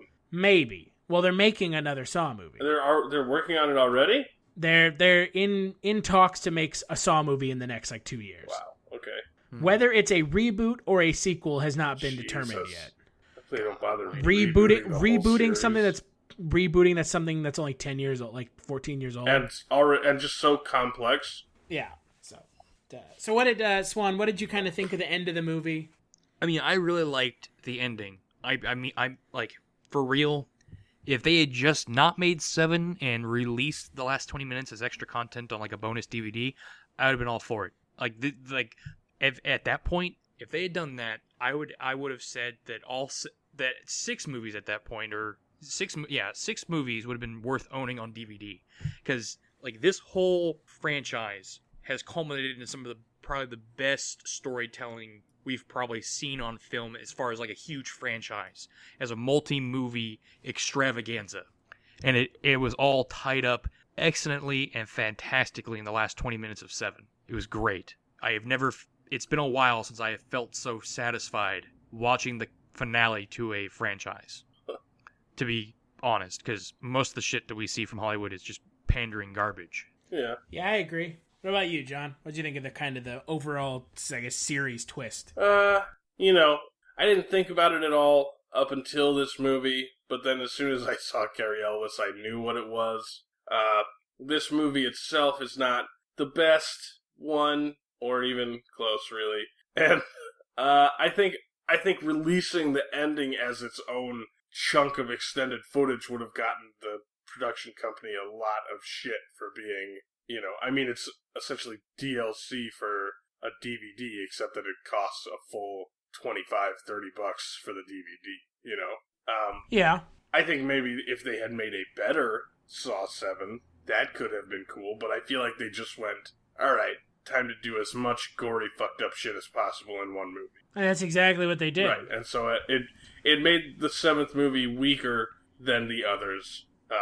And also, there wasn't a lot of great acting, and so that was kind of weak, too. Yeah, I agree. I think that the twist would have, if we had been kind of more in tune with thinking, there's going to be this huge twist, we would have seen it coming, but, Well, yeah, the way I see it, with how bad the bulk of 7 is, there's really only 2 ways that I could see ending the series, or ending the franchise. One, you just don't make 7 at all and don't release any of it, because 6 probably could have ended by itself as it was. I probably could have swallowed that and just been okay with that. It wouldn't have been tied up so nicely as it was at the very end of 7, but it would have been livable. And if you don't want to do that, if you want to tie it up nicely, release the last 20 minutes somehow and hope to God that the public doesn't scream fraud I don't imagine that they would charge $25-30 for a DVD that basically only had 20 minutes of footage on it and other bonus content. I'd be safe saying that's probably that would have probably ran $15, which probably would have been able to swallow for the Saw fanatics out there, or just have that only released in part of like a 7-disc, 8-disc Saw collector bundle. Maybe they could have done like a $5 or like a $2 pay-per-view extravaganza thing on TV. Or that actually probably could have. Or maybe they could have just put it on the end of 6 when it came out in the fucking. Well, theaters. that's true. Novel concept, I know. Well, I mean, because I imagine, especially towards the middle of the franchise, when they probably realized that they had a blockbuster on their hands, that basically created a thing. Because I mean, you stated at the very beginning that Saw 1, the original Saw, was essentially an indie film, and it basically transformed into a epic blockbuster franchise that people were crazy to see, probably up till about 5. Yeah. They probably were already, like, by the time 4 was done, they were probably prepping 6 or prepping 7. So. Yeah, I mean, I think we could have lived without this movie, so. Yeah, we definitely could have. Mm-hmm. But if they really felt that the nice tie-up at the end was so necessary, they probably could have found better ways to deliver that content instead of cramming a bunch of obscene, gory bullshit into an hour and then spending 30 minutes to wrap everything up nicely. Right. So, Swan, favorite trap, best performance, final thoughts. All right, favorite trap. I'm going to go with the final reverse bear trap just because we finally see it done. That's going to be, easy pick, I guess, but it was rewarding, I guess, to finally see that thing do serious damage, because like we see other similar traps like the fly trap work. Finally seeing the bear trap do its thing was rewarding. For best performance, I'm gonna go Cary Elwes, just because his interaction near the beginning of the film and his part at the end of the film were perfect. Again, it's his voice and mannerisms are very akin to Wesley from Princess Bride, and it holds true to his performance in the original Saw. So I'm going to go with Cary Elwes for best performance. Final thoughts: this movie is shit. If you want to see it, just fast forward the last 30 minutes. What about you, John? My final thoughts are pretty close to Swan's. I don't think the movie is as bad as he thinks it is, but I don't think that it has anything valuable before the last, 20, 30 minutes. So, you might as well watch that. Best performance, I'm going to go with Costas Mandylor. I mean, this is, his character off the chain in this movie. There's no more pussyfooting around doing shit the way that, Tobin Bell wanted it done. This is Costas Mandylor fucking people up. As for favorite trap, I'm going to go with the cyanide box that we didn't even talk about. While they're going through, at the same time that Sean Patrick Flannery is pulling his wisdom teeth, a bunch of SWAT cops get to the building, and they get to the room where the guy is hanging, and they can't get across that gap, and so they go, we'll go around. And they find a door that says, don't go this way.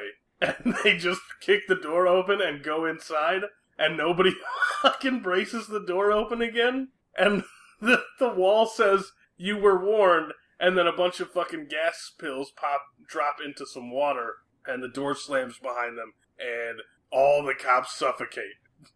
Because cops is dumb. Dead. Dead 'cause dead. Dead 'cause dead. I'm going to go with Swan. This movie's shit. Don't watch it. Secondly, best performance. I really have to give one. There's not really. God, there's just nothing rewarding about this movie. I'm gonna go with. I don't know. Fuck it. I'm going with Costas Mandylor, cause Costas Mandylor. Because Shrek is Shreked.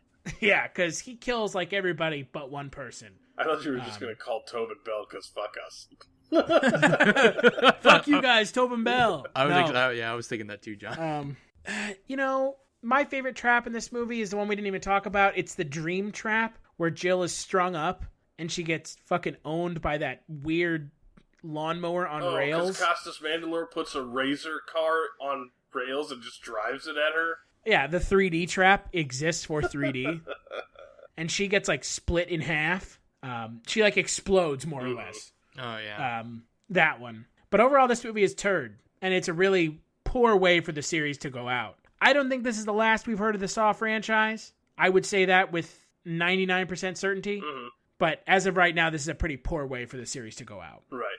I will say, in the time I got to talk with Mark Rolston, he admitted that the guys that were Twisted Pictures was basically done with the franchise. I wouldn't put it past them. Now that we're a couple years removed from the franchise, it doesn't even have to be them who make it, though. Oh no, I'm with you.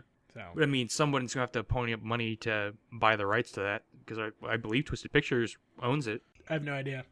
So, but yeah, I could be with you on this not being the last we see of it. But yeah, so I guess going around the table, best and worst Saw film, and then we'll wrap this up. Damn.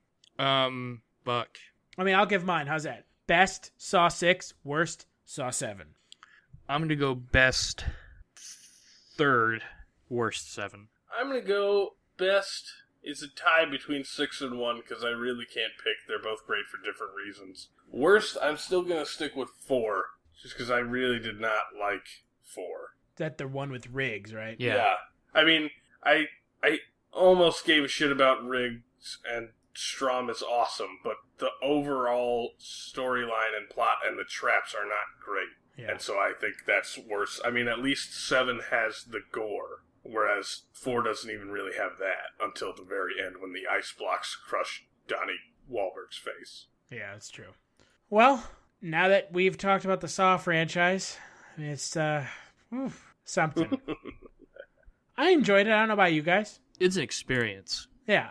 It's one of those things you have to watch all 7 of them if you're going to commit to it. I'm going to go ahead and make an admission, too, because, I mean, I've watched all 7 to prep for this, but I watched them all again, and I started at 2 a.m. this morning? Oh, 3 a.m. this morning? You watched them all starting at 3 a.m. this morning? and I finished at 11:30 this morning. Yeah, he didn't go to bed. I saw his LinkedIn. He sent me a LinkedIn thing last night at like 4 a.m. Yeah. That was an experience. Marathoning the whole franchise. Yeah, I mean, that was something else. Jesus. I watched them all in 2 days, but I had class and sleep in between. Fuck, man. If you haven't done that, because I mean, I've done that with like Star Wars and Harry Potter and Lord of the Rings. I've marathoned whole franchises that way. If you haven't done that with Saw, spend a day. Don't do it from like 2 a.m. to 11:30 a.m. Do it. Start at like 10 a.m. and then like day drink the whole time and finish. And so you're like a good hearty buzz at the end of it. I think that'd actually be a really good experience and fun to do, especially if you got like a bunch of your buddies together to experience the glory that is the Saw franchise. But yeah, don't do it by yourself from 3 a.m. to 11:30 a.m. Don't do that. I think that this is an interesting movie franchise. Again, being the most successful, profitable horror movie franchise in the history of horror movies, there's something to be said for that. But, it's not there are some good ones, there are some bad ones, kind of like anything else. So. Oh, yeah. No, I'm with you. Well, great. John, is there anything you want to plug? My Twitter is John Lein1. There's the Tales from the Crypt podcast called Chronicles of the Crypt. That's fun and entertaining. That's me and Chris. And there's the Kulturecast, which is the three of us and guests. And that's all. What about you, Swan? You can follow me on Twitter at MESWANNJR. That is me, Swan Jr. That's it. You can follow me on Twitter at HeelStash. Make sure to like the Culture Shock page on Facebook and follow us on Twitter. And yeah, that's it. Thanks for listening. This has been an experience. Hopefully you guys enjoyed it. Maybe we'll do more marathons like this in the future. And yeah, well, great. Cool. Let's stop.